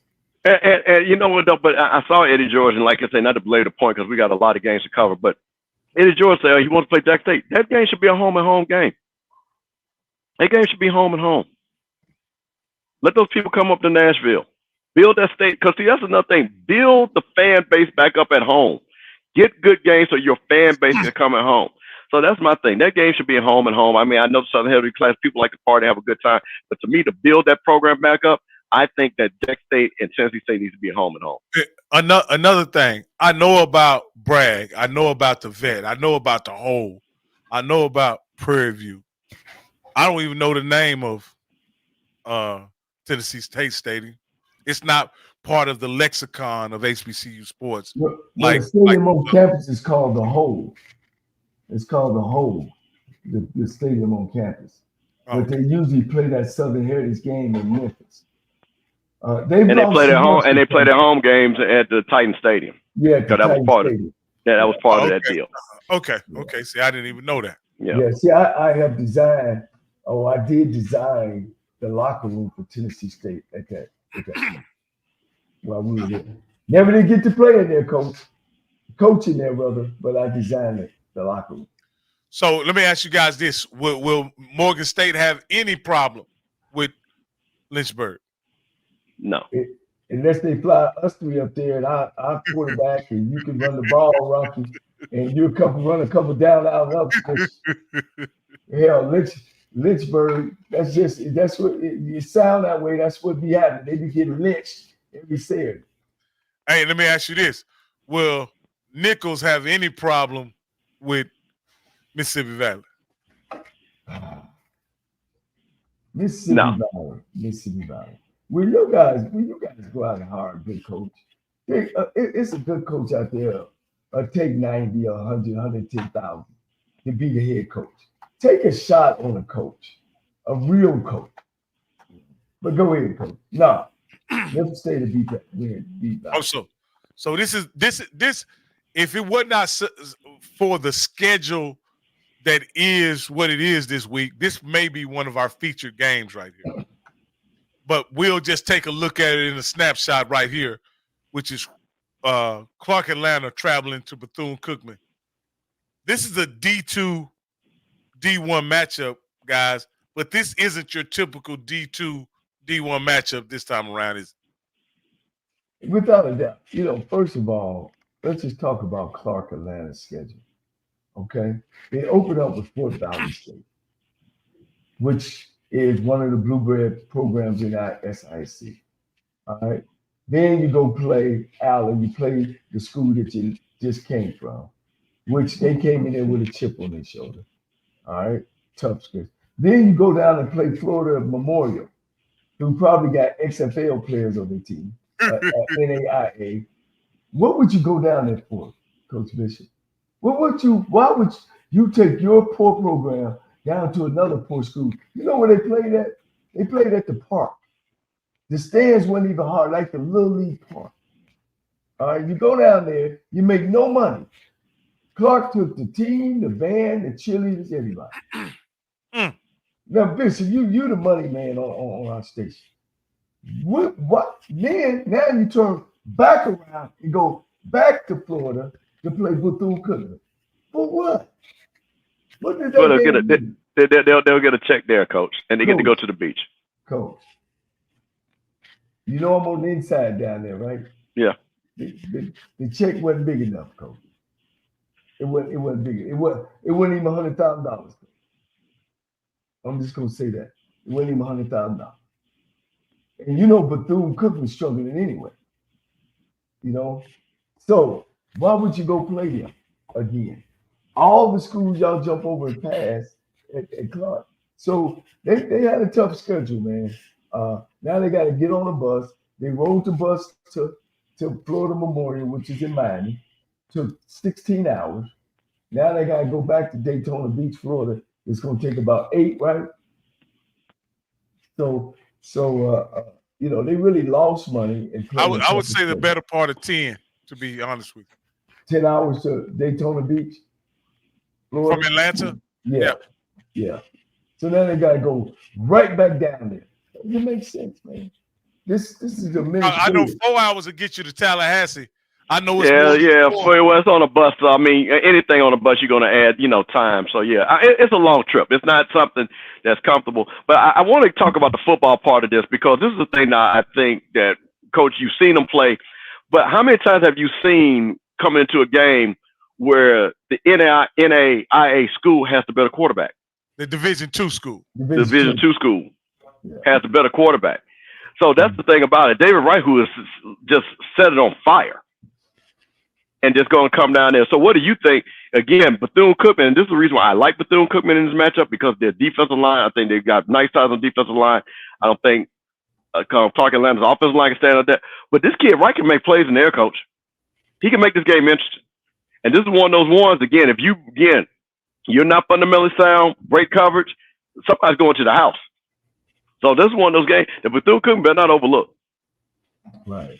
Well, Clark Atlanta already started off the season ranked 4th in the nation. You know what I'm saying? I get it. You're right. David Wright could cause some real problems with Bethune-Cookman, but also David Wright could get hit by one of those Bethune-Cookman players, and we'd be just like me and Rocky with Alabama State. We just, you know what I'm saying? We trying to hold it together to hope O'Brien come back. But I just didn't see it being a positive game whatsoever. You know, we don't recruit the same players per se.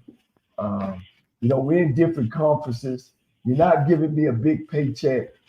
I just thought it was a tough game. Coach, this is surprising that you would look at the game in that way. You don't look at this as just good competition for the Clark Atlanta program.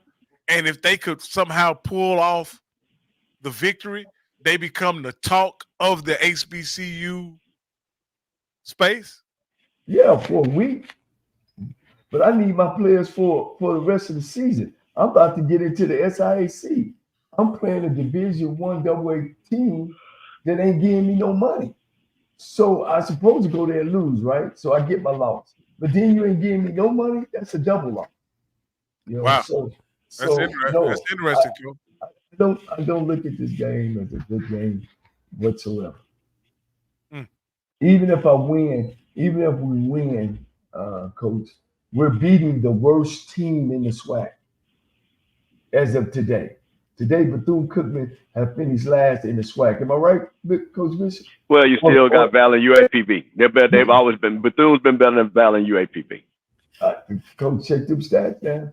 Yeah, well, they definitely feel they definitely have they have been ahead. They have finished ahead of Valley. Valley has since we've been in the SWAC. Valley has been last. I was going to say, okay, 1-10, 2-9. All right.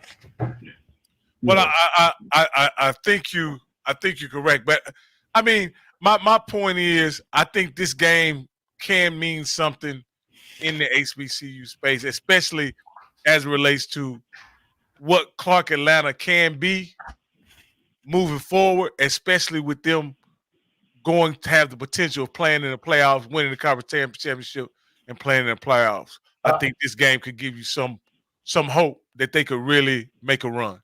I would agree with you, Rocky. When you look at it that standpoint, here's one of the best Division II programs right now. If they can pull this out, just like when Lane beat Tennessee State, I agree with you about that scenario. Okay.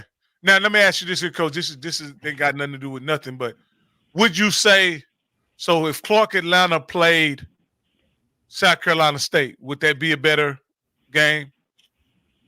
To me, not really. Unless South Carolina State was going to give me a nice paycheck. Okay. All right. So what kind of where would you go with that team for it to be worth the check? You know what I mean? Worth the competition and the check. Well, you know, when you start looking at South Carolina State team, of course they got players over there. It wouldn't be as bad because they really ain't in your backyard. They South Carolina State. Everybody knows them. But if I'm gonna play a 1AA team, I'm gonna make sure financially I get some out of it. Okay. Because chances of me winning are slim, you know, at the end of the day. And if I'm gonna be there, I'm gonna make sure that the money I get can impact my program. Because that's what those games are for. Those are money games. And you should get money for them. Yes. Yes. All right, Coach. I tell you, I had my contract. When I played the 1A schools, I would get 10% of the earnings. Oh, okay. Okay. Yeah. So, but I know for a fact that game is going to be a tough game on Clark as well. All right, Coach. Let me look. Let's look at these. Will Arkansas Pine Bluff have any problem? Will Central Arkansas have any problem with Arkansas Pine Bluff? I don't think so. Not at all. What about Alabama A&M and Austin P? Austin P big. Texas Southern and Lamar. Lamar by 10. Now this is a good matchup. I'm gonna be rooting for Alcorn State, right? Considering how McNeese played against Southern, but McNeese got a big victory last week against Stephen F. Austin. I'm gonna be rooting for Alcorn, but I believe McNeese is gonna pull it out. What do you guys think? Well, well, you got to look now. This is a big game to really see where Southern is. If Alcorn go in there and beat McNeese, then that'll tell you how bad Southern is. You know, because McNeese for the last couple of years has been the worst team over in the South of the conference. So that game is a game to watch. McNeese, Alcorn beat McNeese last year. Yeah, everybody beat. So Alcorn should feel confident in this game. This is one of those games that they should start their role. I like Alcorn winning this game. I like Alcorn too. Okay. And this one, before we go to our marquee matchups, we got Florida A&M against Troy. Now, under normal circumstances, you're talking about a 1AA team playing a group of 5 team. You wouldn't think much of this. You think, you know, for sure it's a mollywop. But at the end of the day, in these games against group of 5 teams, recently, Florida A&M has been very competitive. I'll start with you, Bishop. What are you looking for going into this game? I want, honestly, our defense to get going. I think we saw some flashes against Miami.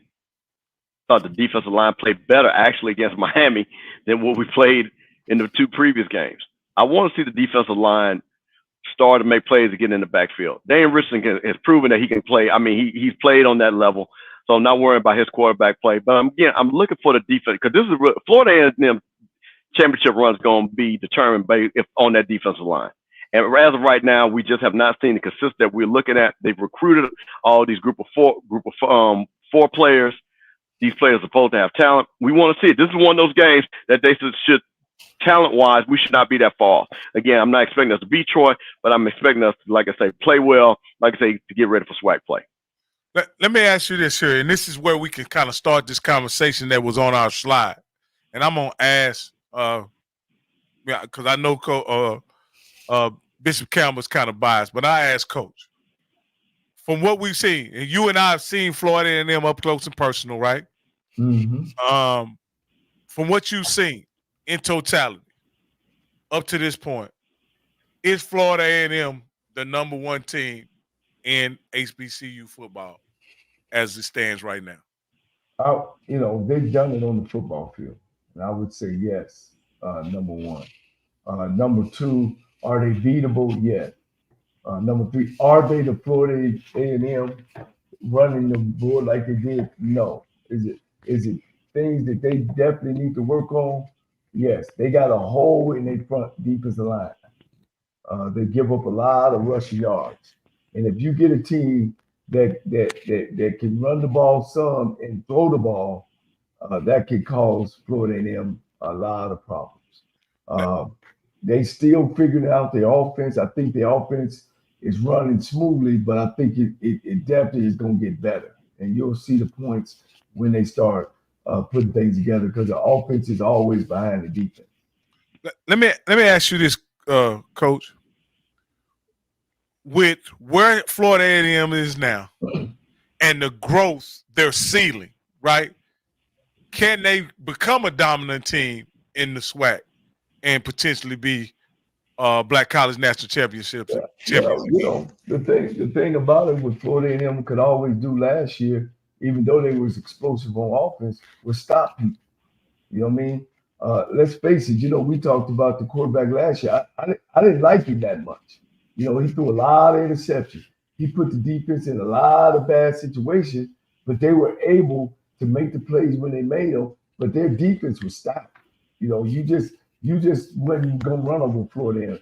What I'm seeing now is, and we've talked about it with Coach Cozy, and he knows it too, that they got to find a way to slow people's run game down. That could really, really hurt. Norfolk on the 1-yard line didn't score. South Carolina State had them on the ropes. They came back. The offense moved the ball down in the last year and won. So you're gonna be looking to face one of those teams again. You know what I'm saying? So no, they are the best. They solid. On both sides of the ball, but not great. And they got a great coaching staff. That levels everything out. That makes them that much better. All right, gotcha. All right, Bishop Campbell, if you don't have anything else, we can move on to the featured game. Wait a minute. Did we talk about Howard and Hampton real quick, though? Yeah, we got a slide for that. Oh, okay. All right. So this game right here, Coach, you guys are going to have to explain this one to me. Everybody's talking about this game right here. I don't get it, but y'all explain it to me what this game means in HBCU folklore. Well, when they were both in the same conference, it meant a lot. And, it's the HBCU battle of North Carolina, A&T and Central, and battle of the state. You got the Aggies up and you got the Eagles down south. And it's a great matchup. But it ain't been so great because North Carolina A&T is not the team they used to be. They're not the team that's going to do something any this year, and it really looks like not even in the future. They're going to have to do something up there in North Carolina A&T to get back to where they were when they were just in the HBCU. Or maybe that's not important. All right. Again, you know, Mr. Kim, let me get your take on it. Tell me how important it is and why. Well, first of all, you're talking about the two largest HBCUs in the state. This game right here, I'm talking, and people got to understand, these people interact with each other every day. These people work together. They are fierce rivals. I mean, even too, there was a rumor, and again, I think this was a rumor, that Central was going to charge A&T's band $50 a person, which I think I found out that was a rumor. So again, the vitriol, and shout out to HBCU, like John Sims, he's a proud graduate, watched a lot about what he was talking about this game, and Dave and those guys. This is a game that these guys want to win, because A&T, again, is considered the big brother. Central is the little brother. But guess what? The little brother has the better team. The little brother has a better quarterback. And over the last couple of years, as Coach said, since A&T has moved on out of the MEAC, Central has been the better overall program. Those people in North Carolina A&T are not happy about that. That is something that they take a lot of pride in. You're talking about the largest HBCU. You're talking about great facilities. You're talking about a recent dominant championship run. And then your little brother looks better than you, beats Coach Prime, has all this bravado. So you see a lot of people that are talking about this game in North Carolina. This is a game that, honestly, for Central, again, to right the ship, they've lost a couple of games. Again, nothing better than to beat North Carolina A&T. And for North Carolina A&T, this is a game, honestly, that's going to start determining their season. Because, again, if they can't get off the mat against Central, then I think it's going to be a long year, which I already believe is going to be a long year for Vincent Undertaker Brown, who was a proud alumnus of Mississippi Valley State. All right, this is what I look at coming into this on the field, football-wise. I'm not sold on Walker, Texas Ranger. I'm not sold. Ever since the second half of the FAMU game, the Alabama State game, I'm sorry. I haven't been sold on him at all. I just think I have to see more. And because of his play at quarterback, I think this game is up for grabs for North Carolina A&T. I definitely think it's up for grabs. And so at the end of the day, I believe NCCU will win because I believe in Trey Oliver. But I wouldn't be surprised if North Carolina A&T wins this game. Well, I don't see A&T winning. I see North Carolina Central. A&T right now is struggling big time.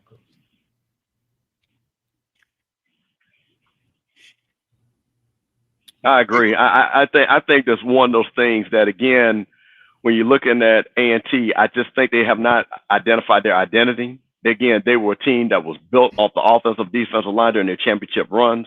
They had dominant running backs. You do not see those same caliber of players since they moved over from the Big South to the CAA.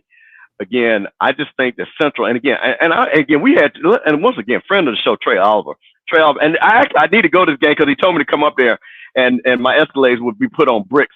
So again, I'm about to call Coach Oliver and see if I get a pass to this game because I got kind of a free week because I'm not too much worried about FAMU and Troy. I might have to just drive up there to see this game. But I'm just telling you, these are one of those games that, again, for a team like Central, and Rocky, I'm going to go with you a little bit. For Central, for them to be a Celebration Bowl team, Walker Harris has got to be the guy. I think he's a game manager. He's not Richards by no stretch of the imagination, but I think, again, he's going to have to show something. So, again, if A&T can turn him over, if they can get some offense, then maybe they got a shot. But, again, I still like Trey Oliver. And like I say, and he told me he's going to put my Cadillac on bricks. So I'm going to go with the guy that's going to put my Cadillac on bricks. Okay. All right. So we got another marquee matchup. And this is the one you asked about earlier. Now, again, y'all gonna have to explain to me the importance of this game. Hampton, again, I know it's an HBCU, but for some reason, when I hear the name, I don't hear the band playing in my mind. I don't know much about the history of the school, and I don't think about what stadium they play in. So you guys explain to me why this game is such a HBCU matchup, and why this game is important in the HBCU folklore. The old battle of the H's, the battle of the prestige kid, the battle Kids come from two-parent homes. Battle of the intellect. You know what I mean? The battle of how good you look and where we are. You know what I mean? The prestigious. Now we got this vice president, Howard. We got Hampton. Their president is that part owner of Colt. I think he might have retired. You're talking about two of the prestigious HBCU schools up in the north. And they got the great business school and the law school and the medical school at Howard. So that's what you got here, Coach.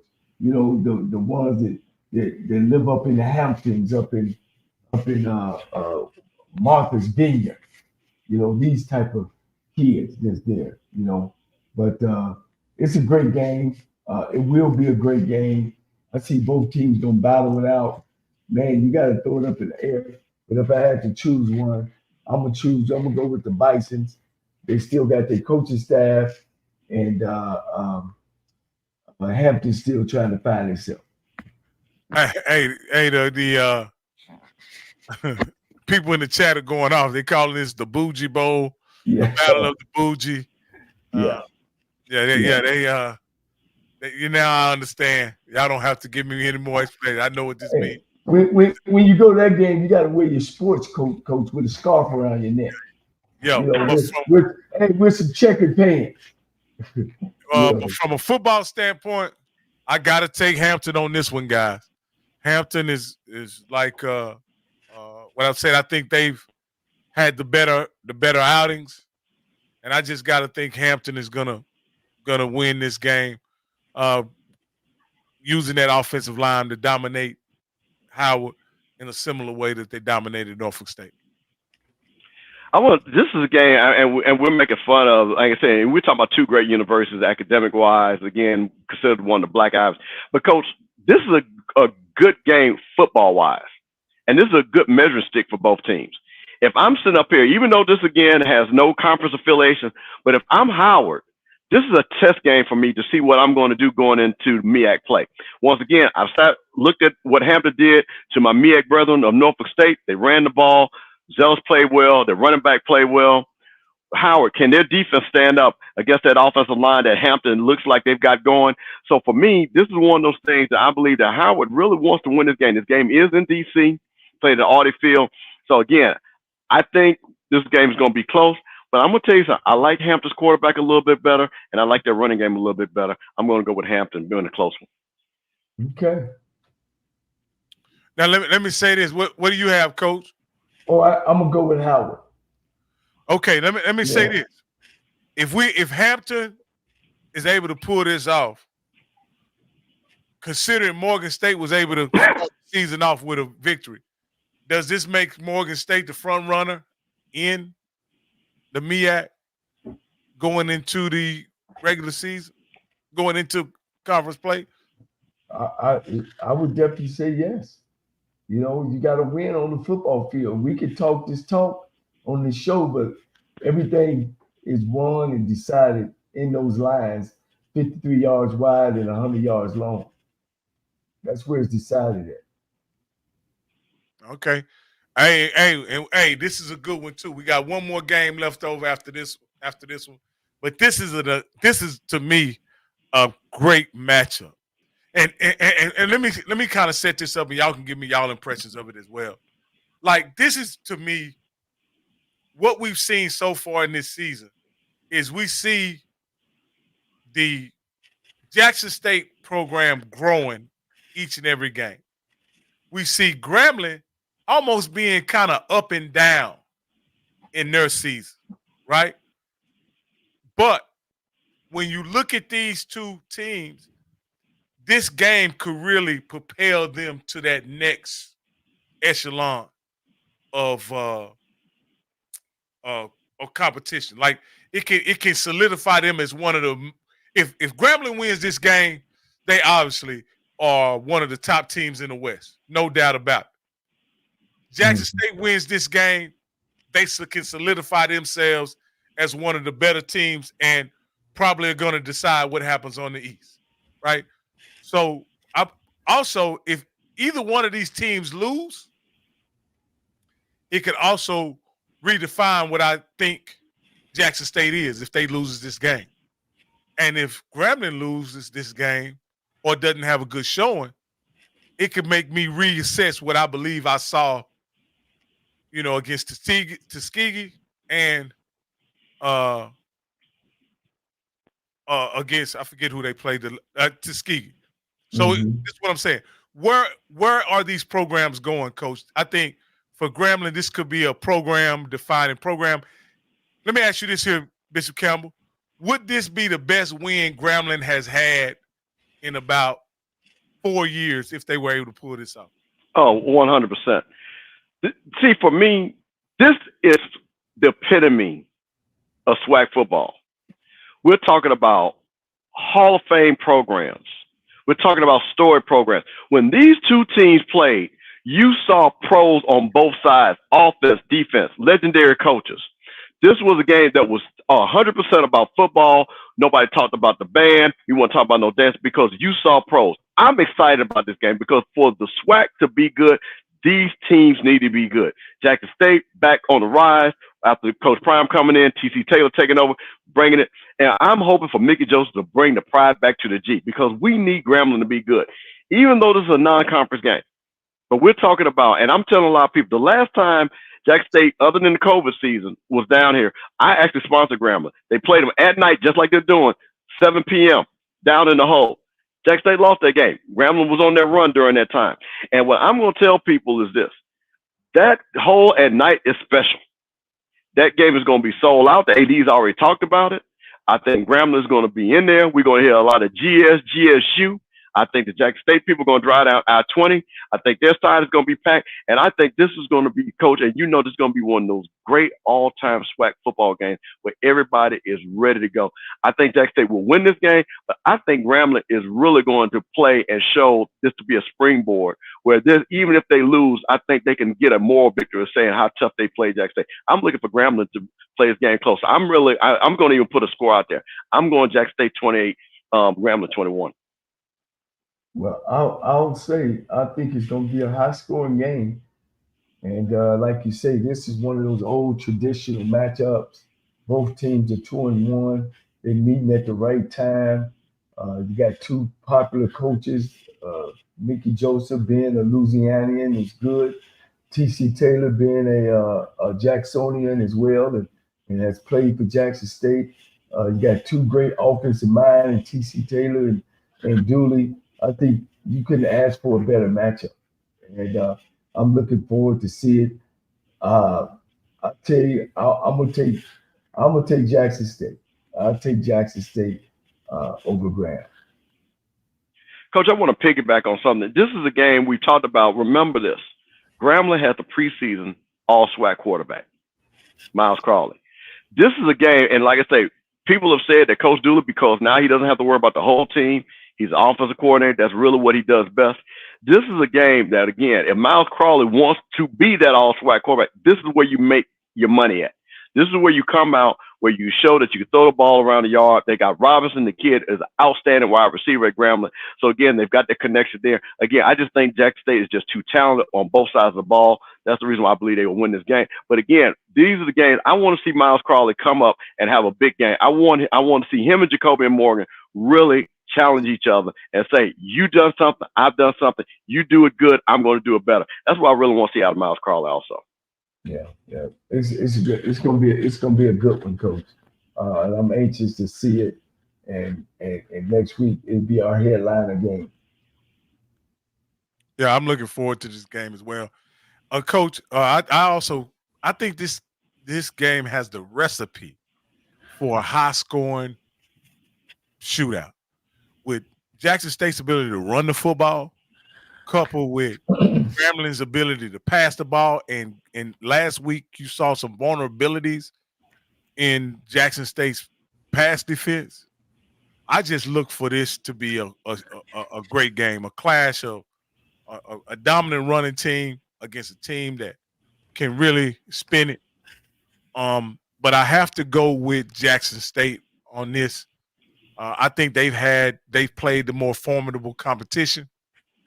And I just believe that, I believe in Jackson State's talent at this point, and how it showed up not only against ULM,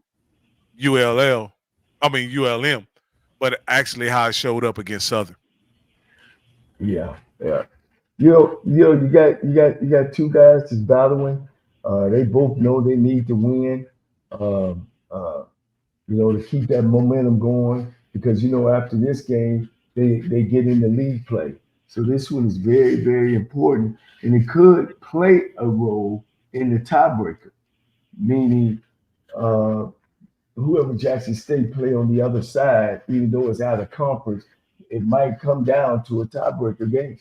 So the win is very important for both schools.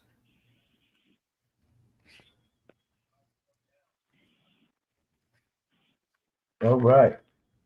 All right, guys. Let me go to the next screen. My bad. We got so many things going on over here. All right, guys. This is what I would consider the marquee game of the week. Unlike that you might say that previous game may be the marquee game, but I say this is the marquee game because the Grambling Jackson State game, for whatever reason, is not a conference game. Correct, Bishop? Correct. Yeah. Yep. Not a conference game. This is a game just a measure stick game and for pride. This right here is an important game. And I'll start it off. Hey, very rare do you say this. PV season's on the line in this game. They've already had one conference loss against Texas Southern that they weren't expecting. They said this was going to be their championship run. An interesting stat, and I believe Southern has won 4 straight or 5 straight games at Prairie View, which was a very interesting stat when I was looking at this game breakdown. But one of the things I think Prairie View has now found their quarterback with Cameron Peters. I think Prairie View has the 2 best wide receivers duos, like I said, with Shamar Savage and Spiller. I think both of those guys can go get it. I think the question is with PV, what is the defense going to do? What are they going to do? On the other side with Southern, again, we didn't see any rushing attack from Southern. We did not see the defense giving any resistance to Jackson State. And then I believe T-Set's going to be out with the high ankle sprain, so Noah Biden comes in and quarterbacks this game. Again, I think that was a lot of empty calories with the 300-plus yards that he threw against Jackson State. So, again, if Prairie View wants to be a championship team, this is a game I think they should win big. So, I'm going to take Prairie View by 2 touchdowns. Because, like I said, Prairie View has to win. Because if they lose this game, those T-shirts that Lionel is selling, he's sending them to Africa. Because he's got SWAC championship T-shirts already printed. And Prairie View, if they lose this game, their season is over. You said they sending the T-shirts to Africa, huh? Hey, hey, Coach, like they do those Super Bowl T-shirts. And I mean, my man, that's my nephew. I love what Lionel's doing. PV versus everybody's doing a great job on his podcast and everything like that. But that man has got T-shirts made, Coach, with SWAC champions. So, again, if those T-shirts going to be worth anything, we'll find out at the end of Saturday night. Coach, without a doubt, man, this is a big, big, big, big game for Southern University. We had that scramble about 2 years ago, I think, where all the teams were 4-3. I don't know if we're going to have that this year. But if we do, this game will count. Last time Texas Southern had beat Southern. And that's how Texas Southern was going to be in the game, but they end up losing at the end. Remember that, Coach Bishop? Absolutely. So if PB loses, now they're down 2 games to both of these teams. Now even if they tie, PB would sit at number 3, unless Southern and Texas Southern lose more than 2 games. More than 2 games. That means each Southern and Texas Southern would have to go 4. They would have to go 4-3.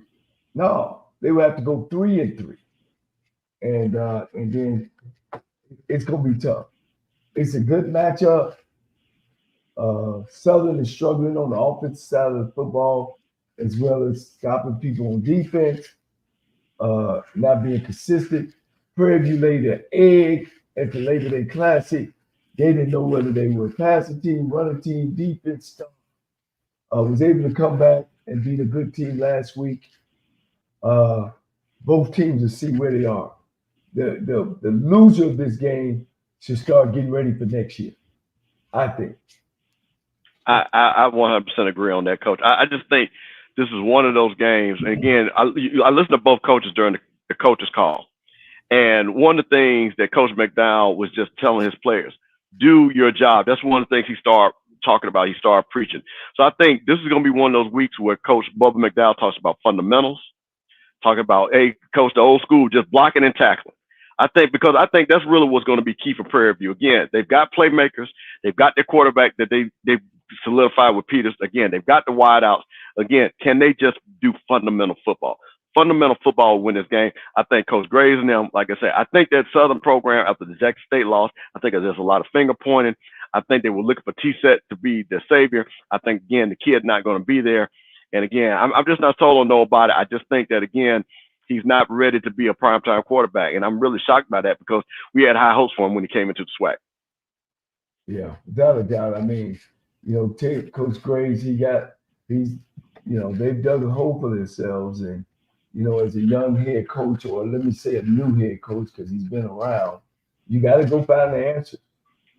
And you can't go to the grocery store and get them. The answers is right there in that dormitory and in that locker room.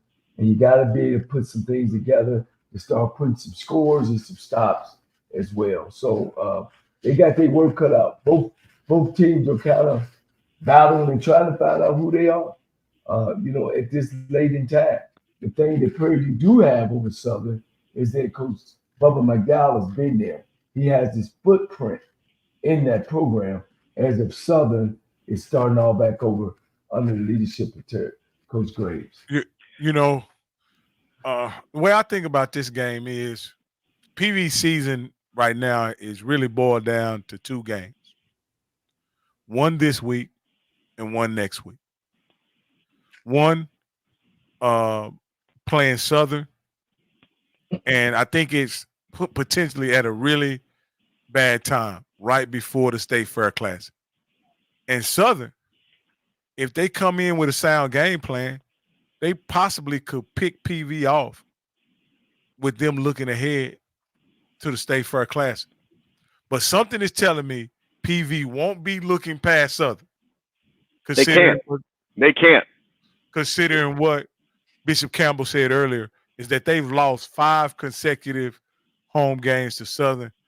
Personally, I think that PV rights the ship and gets a victory against Southern because, in my opinion, if they can't beat this Southern team at home, they may not ever be able to beat any Southern team at home. Yeah, it's Southern laid an egg last year, the last couple of years against Texas Southern, laid an egg against Prairie View a couple times.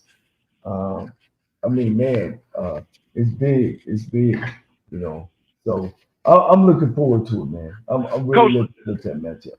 Coach, let me ask. This is once again we've got HBCU Coach Corner with Johnny Cole. So this is the great thing about it. You actually have been in this position, Coach. What does Bubba McDowell? Does he talk about how important this game is, or do you just coach it that, hey, this is the game ahead of us?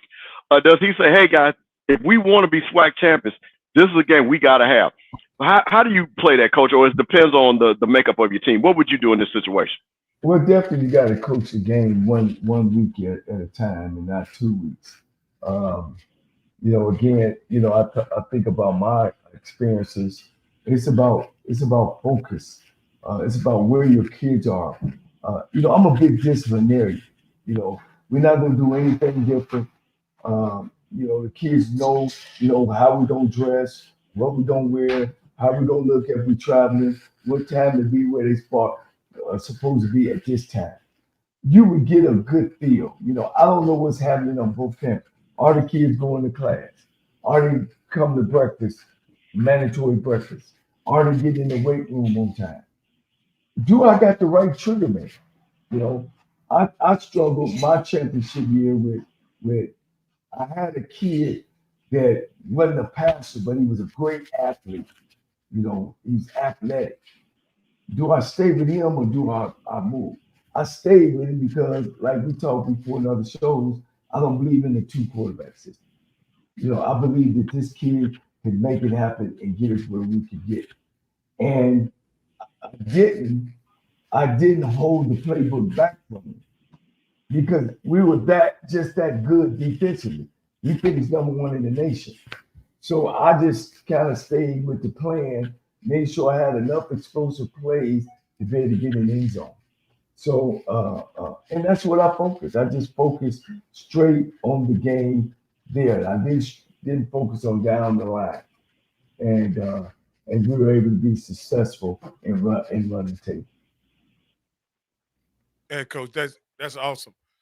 Again, we got a lot of great, quite a few very interesting matchups this week. And so I think, as we go along this season is going to sort it out itself. One thing about it, Coach, and Mr. Campbell, what we think is going to happen will all play itself out on the field, and we'll get to see whether we're right or wrong. I'm with you guys in the camp that I think PV, this is a must win for PV, and I think PV will win. But if they don't, and Southern gets off the mat, I don't know what's going to happen in this conference. Well, I tell you what, the pressure on both coaches will turn up. That oven, they're going to put that oven on 400, Bishop. They're not going to be baking biscuits. It's going to be some fried chicken up in there. Well, see, this is the thing. But this goes back to expectations for your fan base. And I'm going to speak on something. The FAMU fan base, there was no in between. Celebration Bowl or bust. The team knew it. Coach Simmons said it out loud. He didn't run from it. The Jackson State teams with Dion. Celebration Bowl or bust. They had the most talent. Everybody knew it. The Grambling teams. The Alcorn State. So the question is, does Prairie View understand what it takes to go on this championship run? And my thing is, this fan base, they've been doing a lot. Coach, we've seen them all in the chat. They've been doing a lot of talking. But their team has yet to stand up to back up the talk. This is the game that as a fan that you want your team, that you can stick out your chest, because Purple is one of your division rivals that you have had trouble with historically. The Southern has dominated this rivalry. They're very close. A lot of alumni from Southern live in Texas. So again, they interact all the time. And you're saying this is your season. You have been to the SWAC championship. You say you're building. And if Southern comes in here and beats you once again, then I think this is going to be trouble for the whole season, for the rest of the season, for Prairie View. Hey guys, I want to remind you, if you call in, let me say, if you call in, turn your sound down. The setup we got now is not real sound tolerant. So if you call in, have your sound turned all the way down, and then wait till I bring you in before you say something. So if you want to call in, we're going to give you about 5 minutes to do so. We had a caller. You called in, but you got to have your background noise turned off, and then wait till I bring you in. Go ahead. Yeah. Let me say this, and you agree with me on Bishop. When you look at where we are in our conference on the coaching part, you would think that Coach, he's been at Prairie View for 3 years. He should be a lot further than Southern is, bringing in Terrence Grave, a young guy. So you do have that to cheer for. So when those guys, when we heard the show, they felt really good, but they didn't look at the big picture. In the last couple years, you really didn't know who was going to win the West until at least either the last week or the last 2 weeks of the teams. There's no dominant team in the West like it was over in the East. You knew either Jackson State, Florida A&M. You could count the order how they were going. Here you don't know. So what do you say? It's so many questions going. Are we really good? Are we really the cream of the crop over in the West? Because you got Coach Joseph over there. They got 2 head coaches. You know what I'm saying?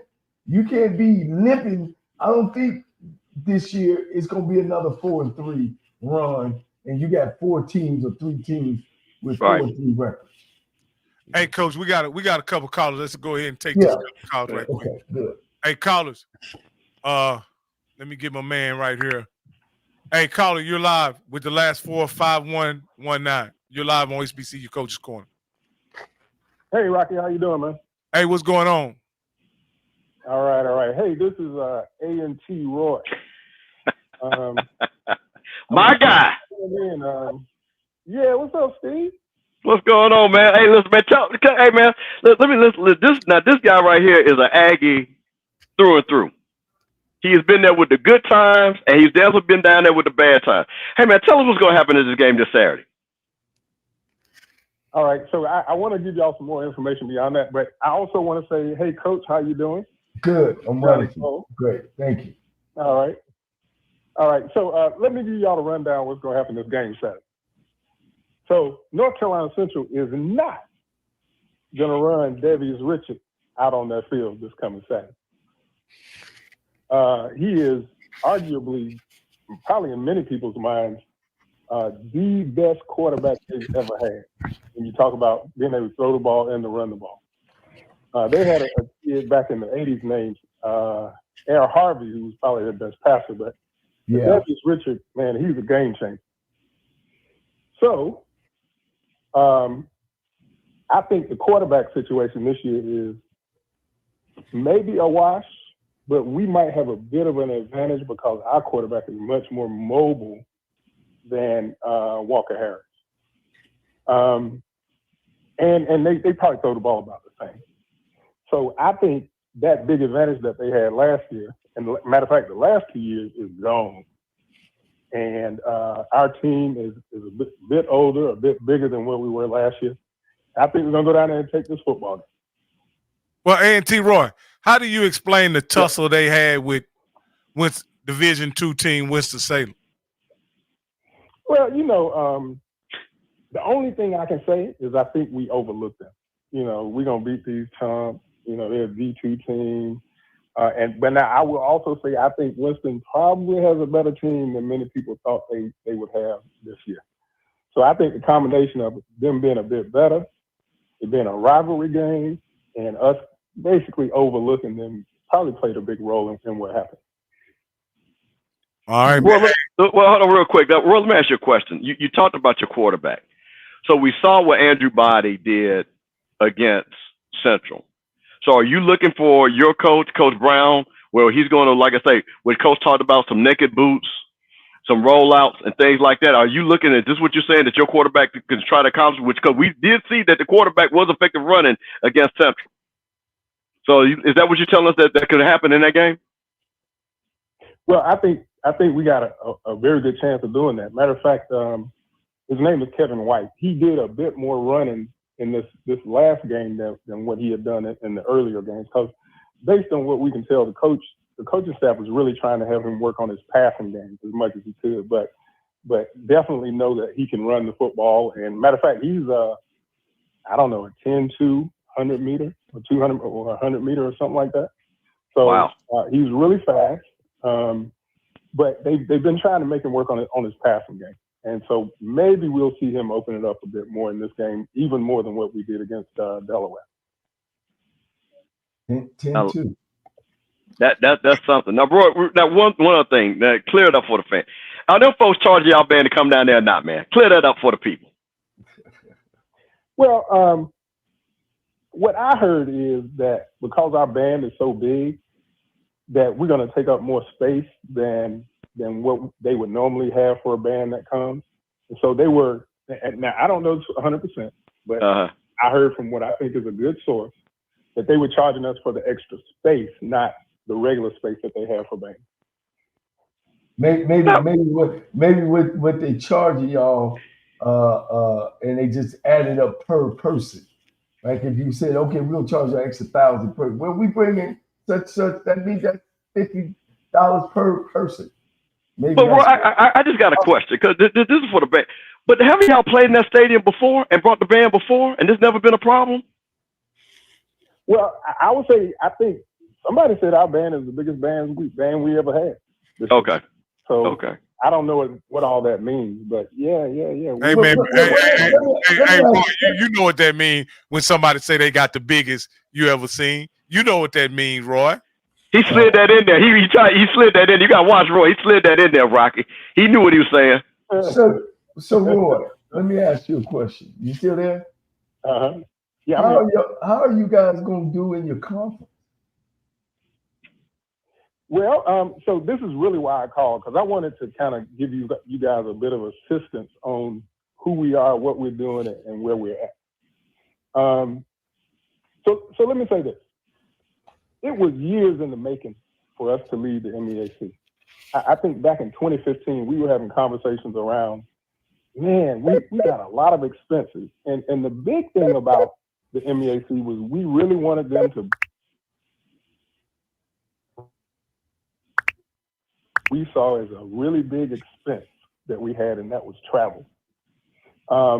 So back in 2015, we were talking about it. We did a study for conferences that we might want to go to if we were to lead the MEAC. And I will tell you that the CAA was the #1 FCS conference that we considered going to, but they weren't broken into divisions. So that took them off the table. Then that left the Big South. The Big South was a North Carolina, South Carolina, Virginia conference that allowed us not to do all that travel all over the place. So we saved a lot of money. I mean, a lot. Yes, y'all did. FAMU and say again? I said, yes, y'all did. I'm agreeing with you. Yeah, so I don't know what FAMU and Bethune-Cookman did, if they did, big study and years ahead or not, but we were years ahead of this. Let me ask you, hey Roy, let me ask you a question because you're doing a lot of politicking on here, Roy. Now I just want to ask you this here: with that move and with all the money that you saved, how many championships did it equal up to all that money that you saved? Well, we played for the championship in the Big South in the last year that we were there. Of course, we lost the game. Matter of fact, I would tell you, Gardner-Wells had a very good Is there a trophy? Do you get a trophy for playing in the championship? No, we didn't. We didn't. Oh, okay. So that's zero, right? It's absolutely zero. Oh, okay. So what happened was the CAA. I think when James Madison decided to leave, the CAA said, you know what, we're going to open up for new membership. That was our opportunity. So when they said that, they said, well, what we'll do is we will at some level break up into divisions, but it turned into pods, 3-team pods.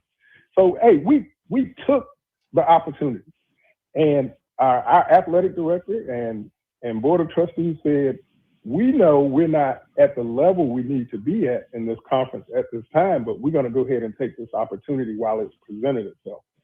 So we know we're budget behind. We know we're facilities behind. We know we are players behind in terms of size and ability.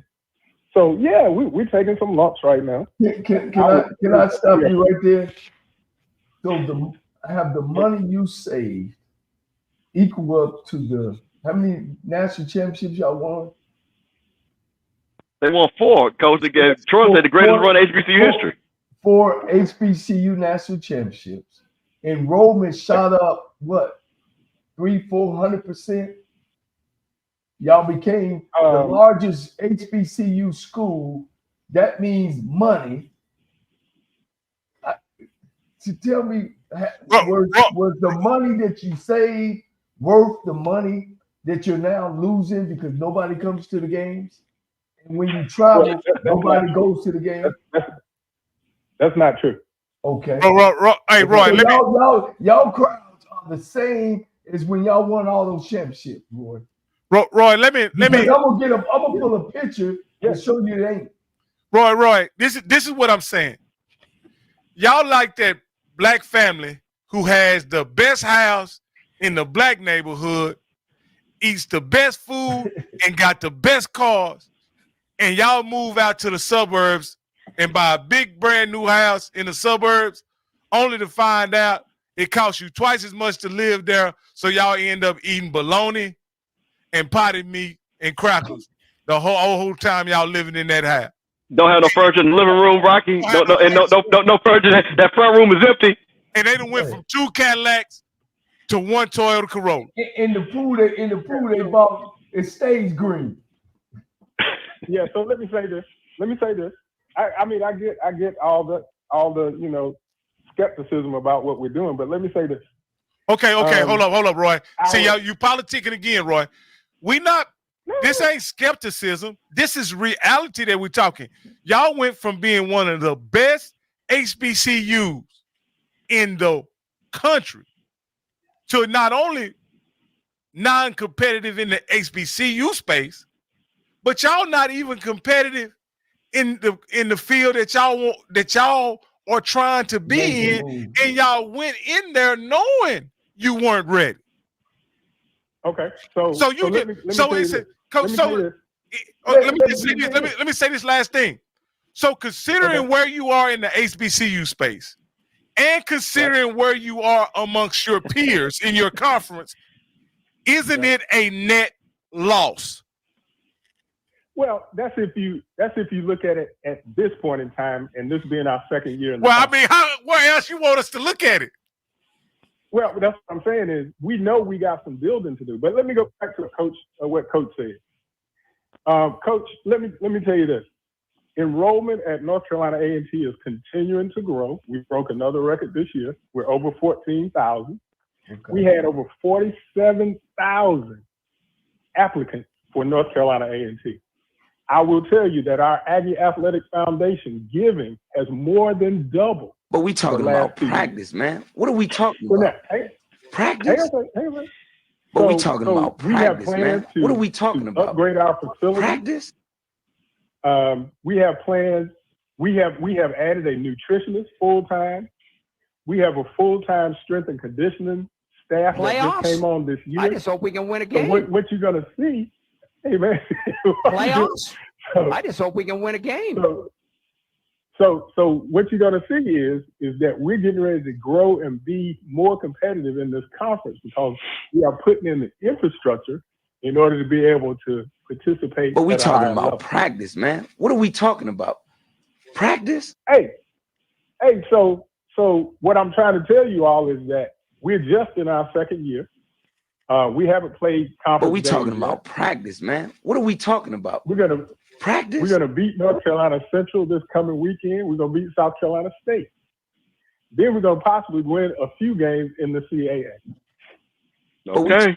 Practice, man. What are we talking? Y'all going to be just like Tennessee State over there in that conference. So T-Roy. Oh, no, sir. No, sir. Hey, no, sir. T-Roy. So, hey, listen, we got a 20,000 seat stadium on our campus. We don't travel to a professional. So T-Roy. Where they get 3,000 people. T-Roy, I want to ask you this here, bro, before we let you go, and I appreciate you calling in.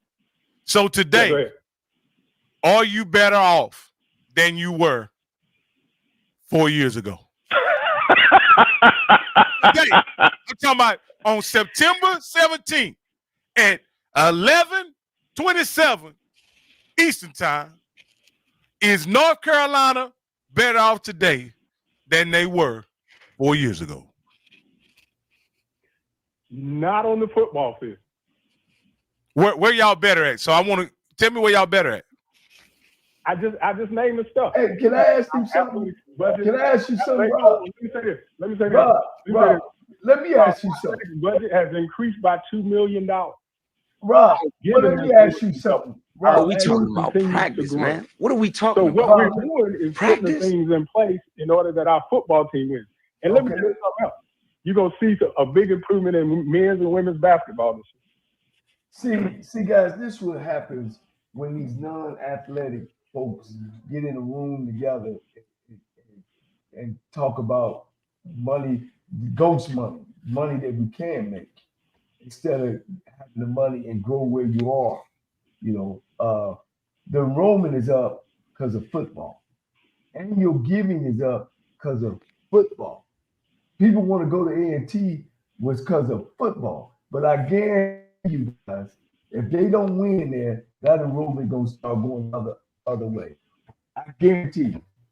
Hey, T-Roy, I want to thank you for calling in, man. I appreciate it. We got several other. Can I respond to that? Hey, bro, we got several other callers, man. We'd like to get off here before the end of the night. All right, you can call back tomorrow. Okay. No, call back next week. We'll see if you win that game, Roy. That's what we want you to do. After that game, you call back next Tuesday. That's what he did, Rocky. We'll hold it for next Tuesday. All right, caller with the last 40536. You're live on HBCU Coach's Corner. How you doing, gentlemen? What's your name and where you calling from? This is Tank Job. Come from Nashville, Tennessee. How you guys doing? I'm good. To all you guys out there in the HBCU world, I just want to let you know, the Tennessee State's still standing, baby. Okay? We still standing. Is this Jay Prince? Jay Prince. Yeah. No, it's not Jay Prince, brother. Oh, my bad. Go ahead. We still standing. And we're going to keep on keeping on, baby. Now, to just address this to Coach Cole directly. Coach Cole, I am sorry, brother, that we didn't treat you and your brother the way we should have at that time. But one thing about that is that was a completely different administration. That president, God rest his soul, in the mega chapter has gone on to glory. And it's a completely different deal now. And you know, and I'm sure Coach Campbell knows, there's a lot of politics that's involved with TSU. Probably more politics with TSU than any other HBCU that is standing. I will agree with that. After that, they have been after that university forever. Anytime you got 2.1 billion owed to a university, and they still won't back off of that, what does that tell you? But despite what you think about Eddie, look, a lot of us was not in favor of the hire. That was Dr. Glover trying to keep up with the Joneses, with the whole Dion thing and all that, because she used to be obviously employed at Jackson State, and quite sure she still knew a lot of people there, and she wanted to, do what they were doing, okay? But Eddie has worked his butt off to become a better coach. He still isn't where he needs to be, but he has worked his butt off, and he has worked his butt off within that program. Now, I know, Coach Cole, you are the rebel that head, brother. I know you ain't cool with that, and that's cool. I get it, brother. You know he's the highest paid Division I AA coach. Yes. Okay. That's it, of course, he had no coaching experience whatsoever. Hey, look, we understand that. Okay. I recruited. I wish you and your brother came along in this time, and you could have got that money.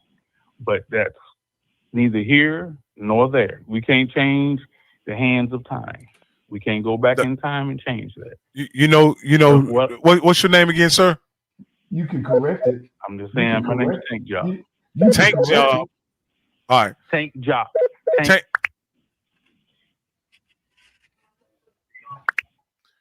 All right, Tank Job. Let me say this, Tank Job. This is what I want to say. Is that at the end of the day, y'all are paying as much for wins as TSU was paying a few years ago. A whole staff. So are you happy with the situation of what y'all paying per win to y'all coaching staff? That's to be determined, brother. I mean, that was above our pay grade. And above, I said, no. I asked, were you happy with it? That's what I asked. No, not initially, no. Are you happy now, though? But you got to be around the program to see what this man's building. Hold on. Wait a minute. Okay. Jackson State and Tennessee State have a lineage and a connection. Okay, I'm glad you said that. Jackson State replaced the coach. Jackson State can look at T.C. Taylor and said, we see the future. We see what you're building. I'm going to ask the same question to you. Can you make the same statement that Jackson State people could say with T.C. Taylor with Eddie George? Do you see you all building? Do you see Tennessee State getting better? Yeah, without doubt. Okay. Without doubt. Hey, Tank Job, man, we're gonna go ahead and let you go because we got people calling in. Let's make this last couple calls. Hold on. Caller, you live on the airway, HBCU Coach's Corner. What's your name and where you calling from? And that's with the last 4, 3859. Johnny. Yes. Yes, sir. Rocky, can you hear me? Yes, sir, we can. I think that's that Johnny T calling out that. Johnny T, we done told you, but you got to use that home phone when you calling here, man. You know you stay out there, that big palatial palace out there, that ranch, and you right there trying to use your cell phone, and you know you ain't getting no cell service out there with them cows and stuff, man. Told you about that. Can we expand on Tennessee State while you get the next call? Yeah, go ahead. Georgia's been there 4 years. The average salary on their staff is $79,000. That was more than my brother was making as a head coach. How and why should you continue to go down the rabbit's hole thinking that this guy's going to turn it around when he has no experience? Well, we're working on it. Well, you lost to Lane College. Tennessee State lost to Lane College. Coach, they finished in the bottom of the conference since he's been there, at the bottom. Now they playing Pine Bluff, Mississippi Valley. They're playing schools that we can that you shouldn't even be playing as a Tennessee State. I mean, you said it earlier, Coach Bishop. Jackson State, Tennessee State, Florida A&M, they non-conference games were just as hard as their conference games. Because that was the blue bread. That was the here. Tennessee State would go 11-0, 9-1, 10-1, national championship. And then they got mediocre. Hey, Coach, I don't know where these people calling from. I don't know where the 704 is. That may be Charlotte or something like that. 704 is Charlotte. Oh, Roy got on the A&T chat. Now they're going to start calling defending the A&T. Come on, let's go with it. Hey, caller, you're live on the air with HBCU Coach Corner. What's your name and where you calling from? Your last 4 is 1538. Yo, what's going on, man? Can y'all hear me? Yeah, what's your name and where you calling from, my brother? Yeah, man, this is ODB calling from Charlotte. Hey, none of y'all got real names like Jesse, Ray, Earl, or nothing like that. All y'all got aliases. Them boys got engineering. They can't give out their government names, man. They don't want y'all. Otis, we can't get an Otis from Charlotte. Go ahead, brother. Nah. What's good, man? Nah, I just want to call in, man. It's the first time ever calling the show, man. Appreciate the show. I found y'all about a month ago. So thanks for the love, man. Bringing all the coaches on and bringing the coaches' perspective. And shout out to you, Coach Cole. Just want to shout out, man, because I'm an Aggie, so I'm looking forward to this Aggie Eagle Classic. I just want to give y'all a warning, man. You got to be careful with giving my brother Troy a microphone. You know what I'm saying? That's my brother. I never met him because he's an Aggie, so I love him because he's an Aggie. But Troy will hold you hostage with a history lesson with A&T. So, he's a good dude, but he stands up and, he's always showing love for the Aggies and stuff. But just my personal opinion on where we are today as a program, to me, my opinion, I'm not questioning the move as much. I'm questioning, and I'm not. It started with the decision to move on from Sam Washington. Now, whether you want to move on from him, that's your choice and whatever. But my thing is the timing of when they made that move, right? If you look at it, it was a late decision to move on from Sam Washington. I think we were like in mid-December when they made that move, right? We were the early signing period was starting. I think the Celebration Bowl was going around. We made the decision, came out of nowhere, and then it took them almost like a month to hire a new coach. And by the time they hired a new coach, it was probably like a couple of days before National Signing Day. So now we had to scramble. The current coaching staff had to scramble to prove their worth to try to bring in a coaching staff. The players, you had players jumping in the portal because they were mad Sam Washington left, and things like that. So it was a nightmare, and we didn't get to hire our coaching staff until late. So you had that culmination of a late decision to fire Sam Washington. And let me say this, bro. See this days to make the hire, Yeah, right? but let me say one real Not quick. getting- Let me come in on you for 1 second. Can I come in on 1 second? I didn't mean to cut you off, but this is what happens when these guys sit up in these offices and never put a helmet on, never been on the sideline, never coach, and they making decisions about finances and don't understand how the finances can get. The program that North Carolina A&T had, if you don't get rid of Sam Washington, you should have started maybe in the middle of the season looking for who's that coach. Because I know when they looked at Sam, they looked at his background, he's been on the HBCU. This is what happens all the time. And now they're in what they call a PWI conference, and we need to go find that type of guy. And like the guy said, they waited so late, they killed the program. They dug a hole for the program. What I say about coaches? How many coaches can win, coach? 25%, coach. 25% of the 75. So now it's like finding a needle in a haystack to find that right guy. You don't know when it's going to be. You know, it might take another 10 years to find. But I don't want to use myself, but I left in 2010. Now it's 2015, and we ain't won over 2 or 3 games. You see what I'm saying? That's why it was so vital with Florida A&M, and when they kept Coach Cozy, at least Coach Cozy kept everything together. When they got rid of Sam Washington, everything just, and that's because these guys make decisions and don't understand the decisions they make, and it might take them another 5 to 10 years to get that program back together because they jumped in.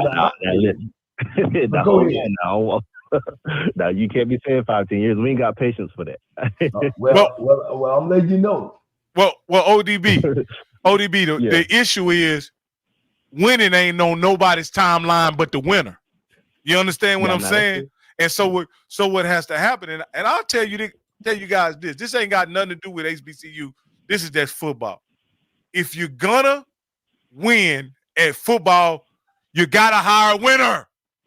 Right. Yeah. There's only way around it. You got to go find a guy who wins. And if AT&T, if North Carolina A&T is the program you believe it is, they'll go find a winner. They'll go hire a winner, and they'll hire him, and they'll put him at the helm of y'all program, and y'all will let him do his job, and y'all will let him win. Not your boy, not your partner, not your frat brother. And here's the thing. Here's the thing with that. I don't mean to yell, but I got you on speakerphone, so it's kind of hard to hear y'all a little bit. But what my thing is with Coach Brown, and you take a look at the so the best coach probably in HBCU football right now, probably hate to say it, is probably George Oliver down at North Carolina Central. Right? Ain't no problem about it. Go ahead. Yeah. So when he was hired, did he hit the ground running and had instant success with North Carolina Central, or did it take him a couple of years to build that program up? No. Now, do you know his background? He was he's a great coach. He was a part of 4 national championships. But the point, he was under Jerry Mack. He was under Rob when they brought him in. I'm sorry. Go ahead. I'm sorry. I said, do you know his background? He was a part. No, I know. Well, I ain't sure I know his entire background, but I know he came from a coaching tree under Coach Broadway, and he has experience. Yeah, he even coached down at Grambling A&T, and he's from Central. Okay. So don't start where he started the program from, because anybody that comes in, we went to Tennessee State. We were 4-6 national championship. I went to Texas Southern. They was 0-44. But the thing of what he just said. His resume says championship. He's a winner. Not Q. He's a winner. Troy Oliver was a winner. It just took him a minute. And that's my point. But just what I'm saying. But what I'm saying is, we don't even know how. Now that listen, Coach Brown. Coach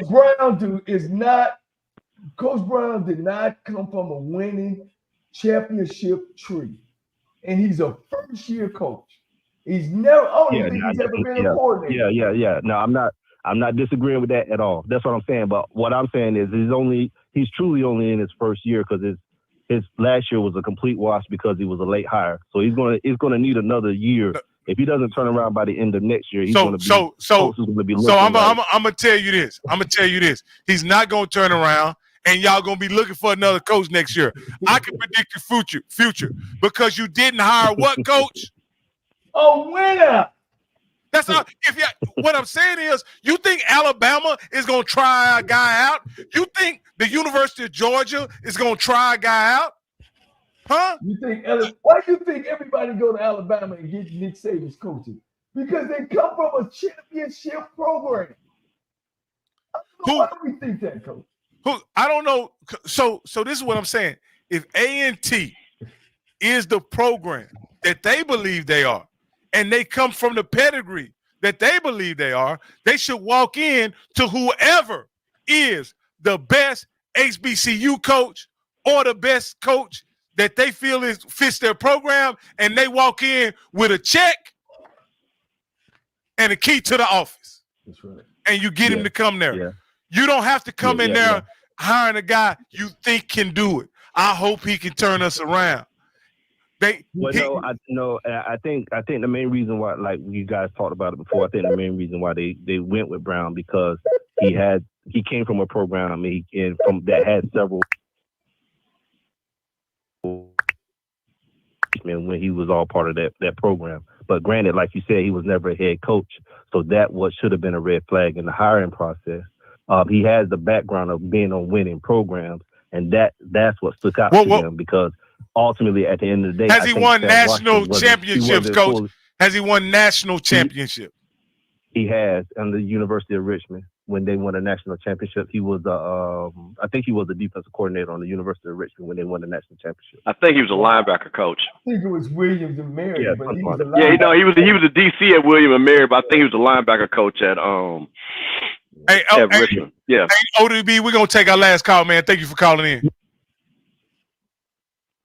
All right, caller with the last 43859. You're the last one for the night, man. What's your name and where you calling from? Johnny Thornton, North Carolina Central University. Hey, man, Johnny. Hey, man. What you got, Johnny? You need to turn that radio down.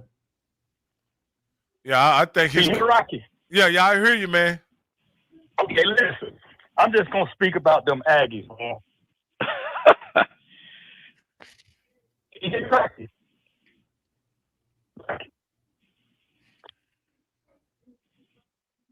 See, we told Johnny to call on that landline. He keeps wanting to go out there outside with his glass of Henny and his cigar. We told you, tell your wife to get off the phone with her sister and let you use the phone and use that landline, man. I know y'all still got that landline in your house. Johnny T big money now. Just let y'all know. He still got a landline. Just let y'all know. You know how much expensive a landline is nowadays, man? Listen, Johnny T big money over there, man. Got that big money, but I tell you one thing, he got to do something better. He got to get Verizon or something, because Johnny, we can't hear you, brother. That's probably him calling back. No. You got another call? No. Before we go? No, we ain't got one now, man. We good. Okay. Hey, man, I want to appreciate everybody calling in. The interaction actually makes the show much livelier, even though it makes it much longer. And let me get some of these calls. Here we go again. Let Johnny T give him his 2 minutes, right? We just put him on a timer. Give him 2 minutes because he got to do his smack talk. Give him 2 minutes. Yeah, I got him. Johnny T, call in. Call back. I thought that was. Yeah, I thought I answered it, and it looked like he went out. But I want to thank everybody for calling in. Johnny T, if you call back, I'll answer it, man. But yeah, man, you know what? The footprint of this show is growing. There was a time when we just got calls from people from Jackson, and then we just got people from FAMU. Now we all the way up on the East Coast, man, getting calls, man, from people down in North Carolina, Coach. Our audience, and they up late too, Coach. They up late. Yeah. They cutting in. Coach Edwin Moore said, "Man, pick the phone up, man. You hung up on him." Well, tell him to call back. Go ahead and call back, Edwin. Go ahead and call back, my brother. Charge it to my head, not my heart, man. I wasn't doing it on purpose at all, man. Well, Rocky, let me say something real quick about that. See, see what we're doing on HBCU Coaches Corner. And remember, we've had coaches from the SWAC, the MEAC, the SIAC. We're covering everybody. We even giving A&T a little love, even though they went out there with the white folks and moved out there. We give them a little love. we giving Central a little love because other shows are really SWAC centric. You know what I mean? Josh and them do a great job. They talk a lot about MEAC, but they don't really talk about the SWAC. Josh and them, they MEAC guys. I mean, they got BJ on there. BJ is the Southern guy, but that's really a MEAC. Those are MEAC guys. But we are internationally known and locally loved over here, so we cover everybody. So everybody appreciates that. Hey, caller, you're live on the air with HBCU Coaches Corner. What's your name and where you calling from? All right, who you gonna have to slow down? Let me see who is this again? You either on speakerphone. From North Carolina Central University. All right, brother. Hey, Johnny T. Hopefully we can understand you, Johnny. Go ahead. Can you hear me clearly now? Not clearly, but we can hear you. Go ahead. Okay, real quick. Them Aggies lying through their teeth, man. This school is growing leaps and bounds because they got more land than anybody in the whole state of North Carolina. Now, to their defense, they do give. Their alumni give. They put their money where their mouth is. I mean, they outgive us 75 cents. For every dollar we give, they give 75 cents. We only give a quarter. But the bottom line is they tried to move on up, like you said, to the other neighborhood. They got a swimming pool. They couldn't pay the HOA fee. They couldn't keep the swimming pool clean. Now it's got mosquitoes in it. And they sent it by the room. And our enrollment tripled this year too. All HBCU enrollments are going up because it went anyway in Carolina. So you get into the big PWIs is easy. And they just might as well get ready for these next 6 or 7 years to put that football on like we're on. And as Jerry Cloud said about the thing his cousin hated worse than a coon was a lying coon dog. Anything I heard hate worse than anything is a lying Aggie dog. And the Aggie dogs don't do nothing but follow Hampton from place to place, sniffing behind them like they in heat and Hampton is the woman. They just boo-boo and step back over in it. And one more thing, if anybody think Trey Oliver gonna show you all his cards for 3 games this season, you're sad and mistaken. And we all know the great young man said, if you got 2 quarterbacks, you don't have 1. Well, that counts for the NFL. That don't count for college and high school. If you got 2 or 3 athletes that can play QB in college and high school, you can win, baby. And trust me, we got QB2 and QB3 that can carry out business any day of the week. Now, they can look up and knock us on our ass Saturday night, yeah, because that's football. It's about who knock who in the mouth first. Because ours are unlikely. My wife might knock you out right if you got this off like one of our elementary school kids, but she can't whoop you 3 nights in a row. And Coach Cole, I want to tell you this too. In Miami, man, them people in Miami spoke about you at Alabama State like you were Jesus. And you too intelligent of a man. Ain't no way you gonna be on no college campus as no head football coach. And you got black male president, not back in the day. Now you might make it. And they got a bunch of female presidents that don't really care how charismatic the male coach is. But no, you wasn't gonna make it, bro. And I'm sorry. I'm sorry for you. But to that end, man, you know, I told Scotty every time somebody from A&T called, same thing for you all. Just hang the phone up. I'll drop in another $5 to cover the charge. But we don't get nothing they got to say. They win at least 3 games in a row. You understand what I'm saying? And when they win 3 games in a row, they do that, they need to keep their mouth shut and stay out of our media SWAC business. That's what they need to do. All right? Right. All right, Johnny T.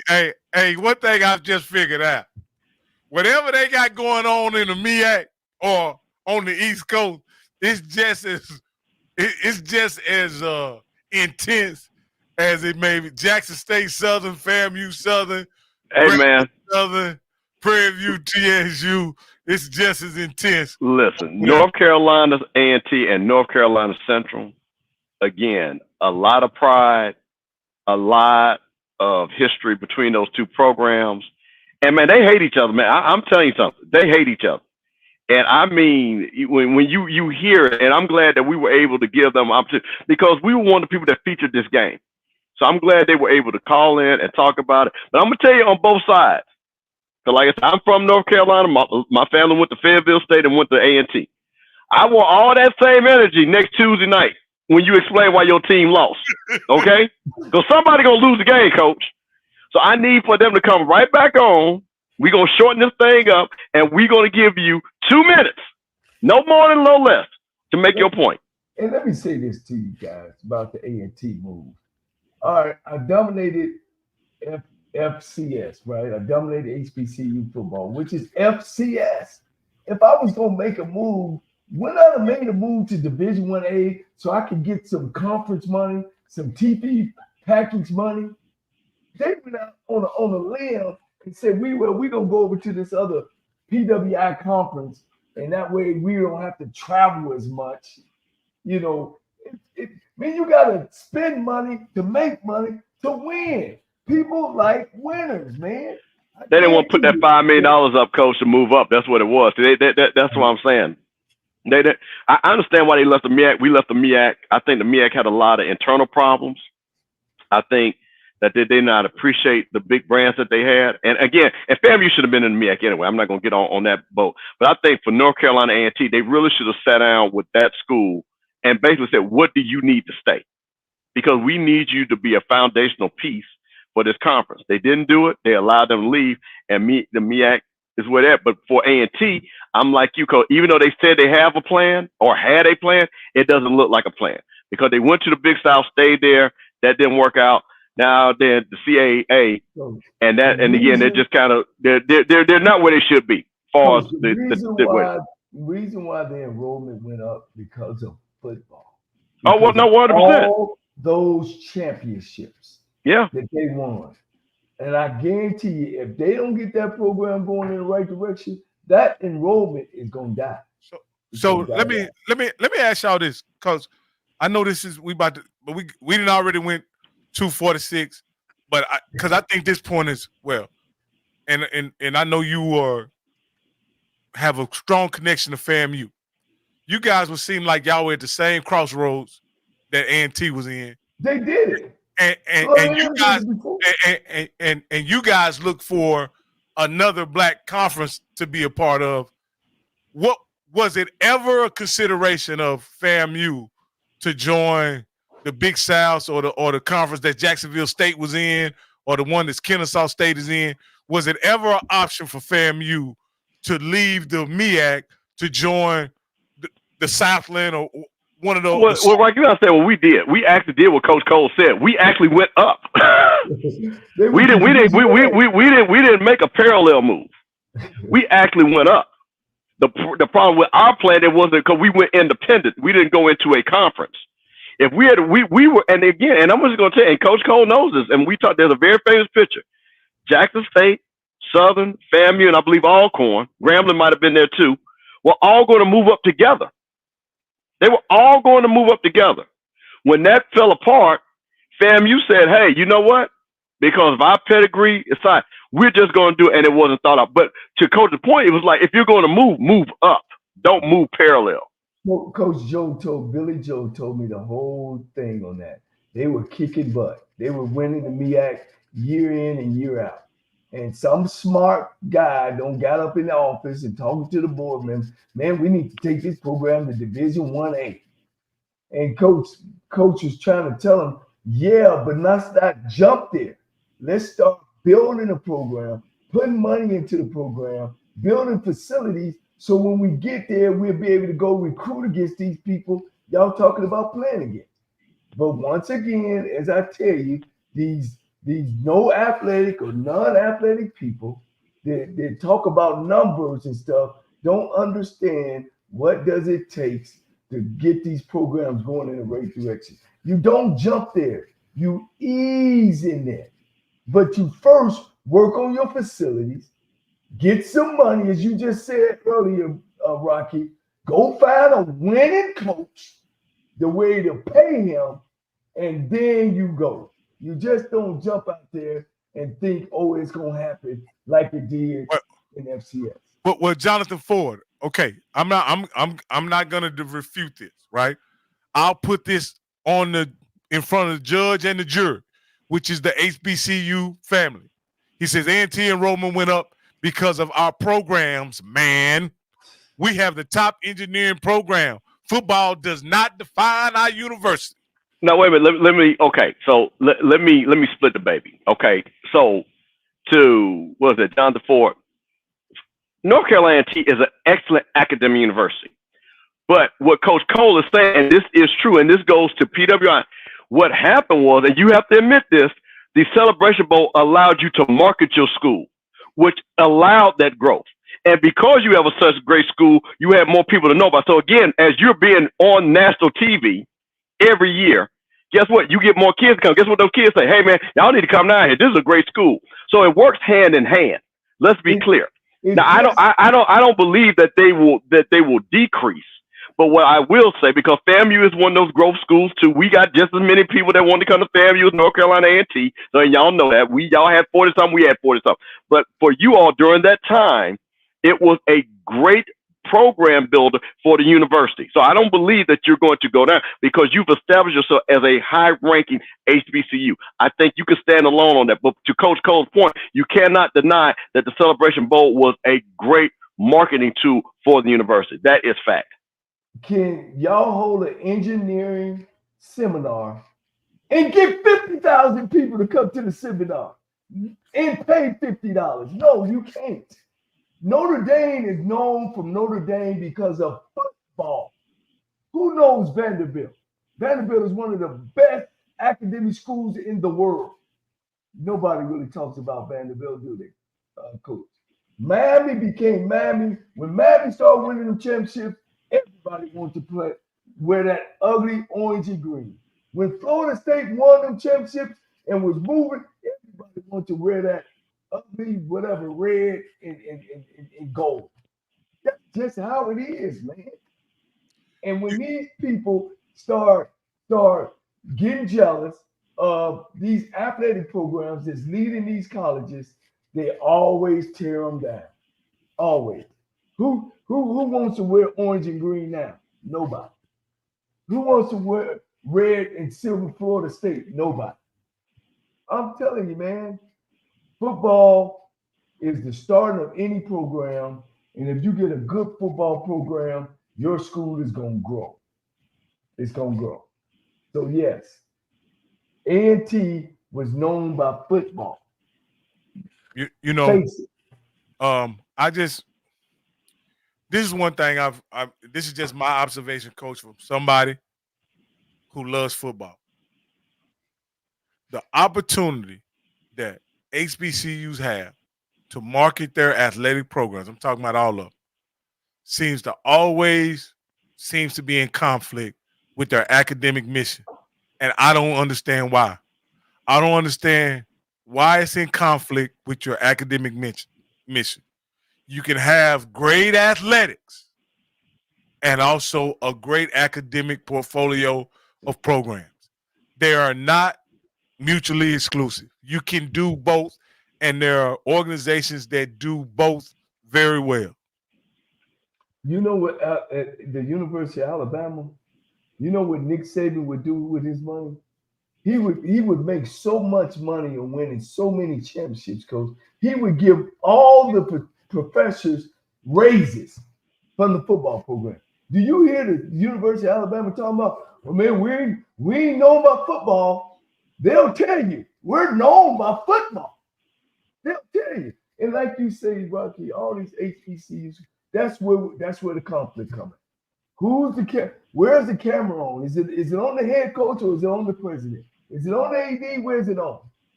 Who cares? We all win together.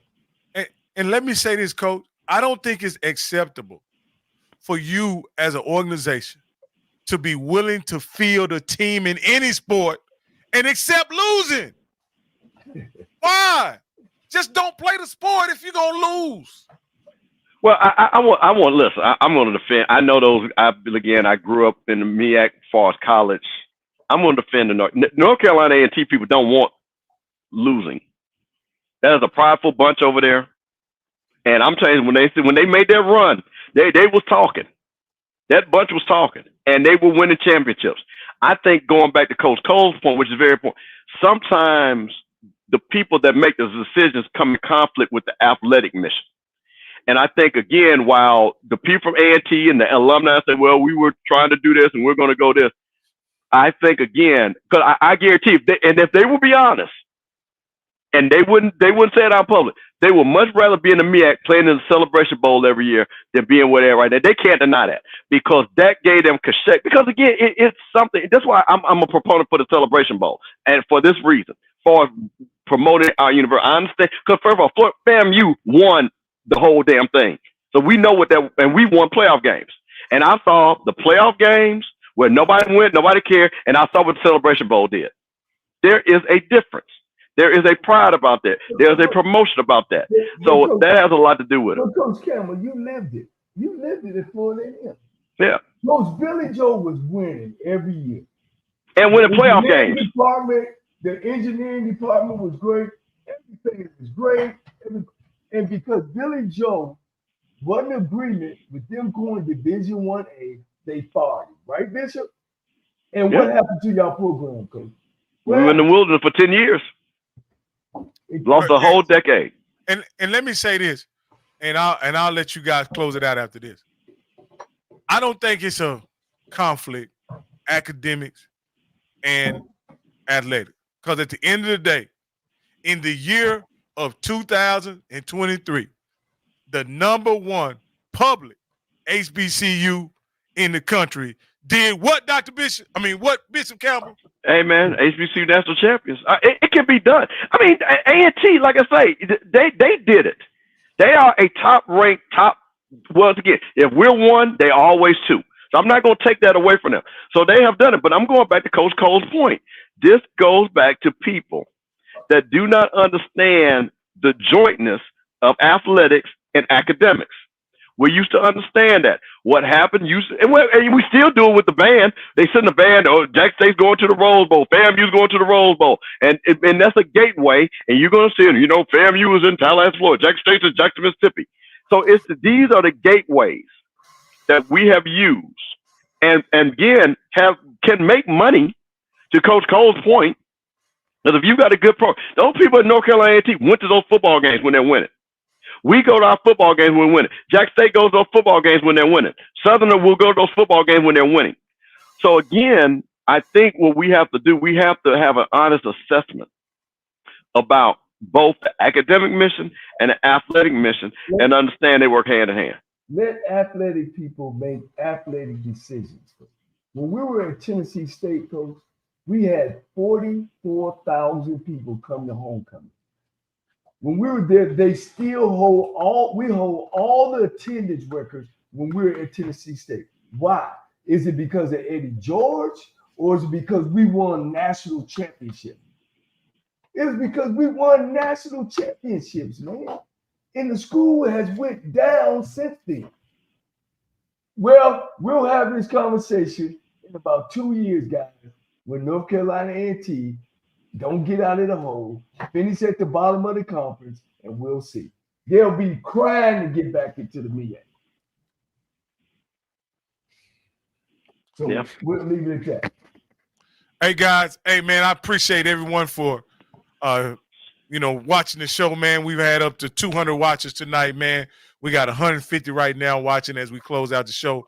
I want to thank you guys for watching in. Bishop Campbell, Coach Cole, go ahead and take us out, and we're gonna get out of here. Hey, man, I'm gonna beat this drum one more time, and I'm gonna say this: we all are part of a big HBCU family. Of course, we've seen with the situation that happened with Puffy and his situation. That is no reflection on Jackson State University. And the people are making memes and jokes like that and things like that.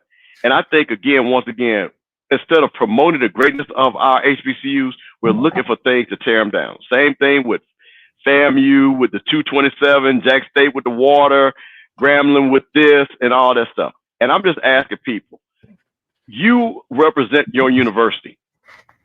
Represent your university with pride. Don't tear down another university. Don't try to put negativity to another university, because Jackson State University stands on their own from 1877 and will be here to 2077. Same thing with Florida A&M. So again, I'm asking all, and like I say, and again, I'm gonna beat this drum. I know it sounds like a broken record, but to my young people, y'all got to slow down with this negativity.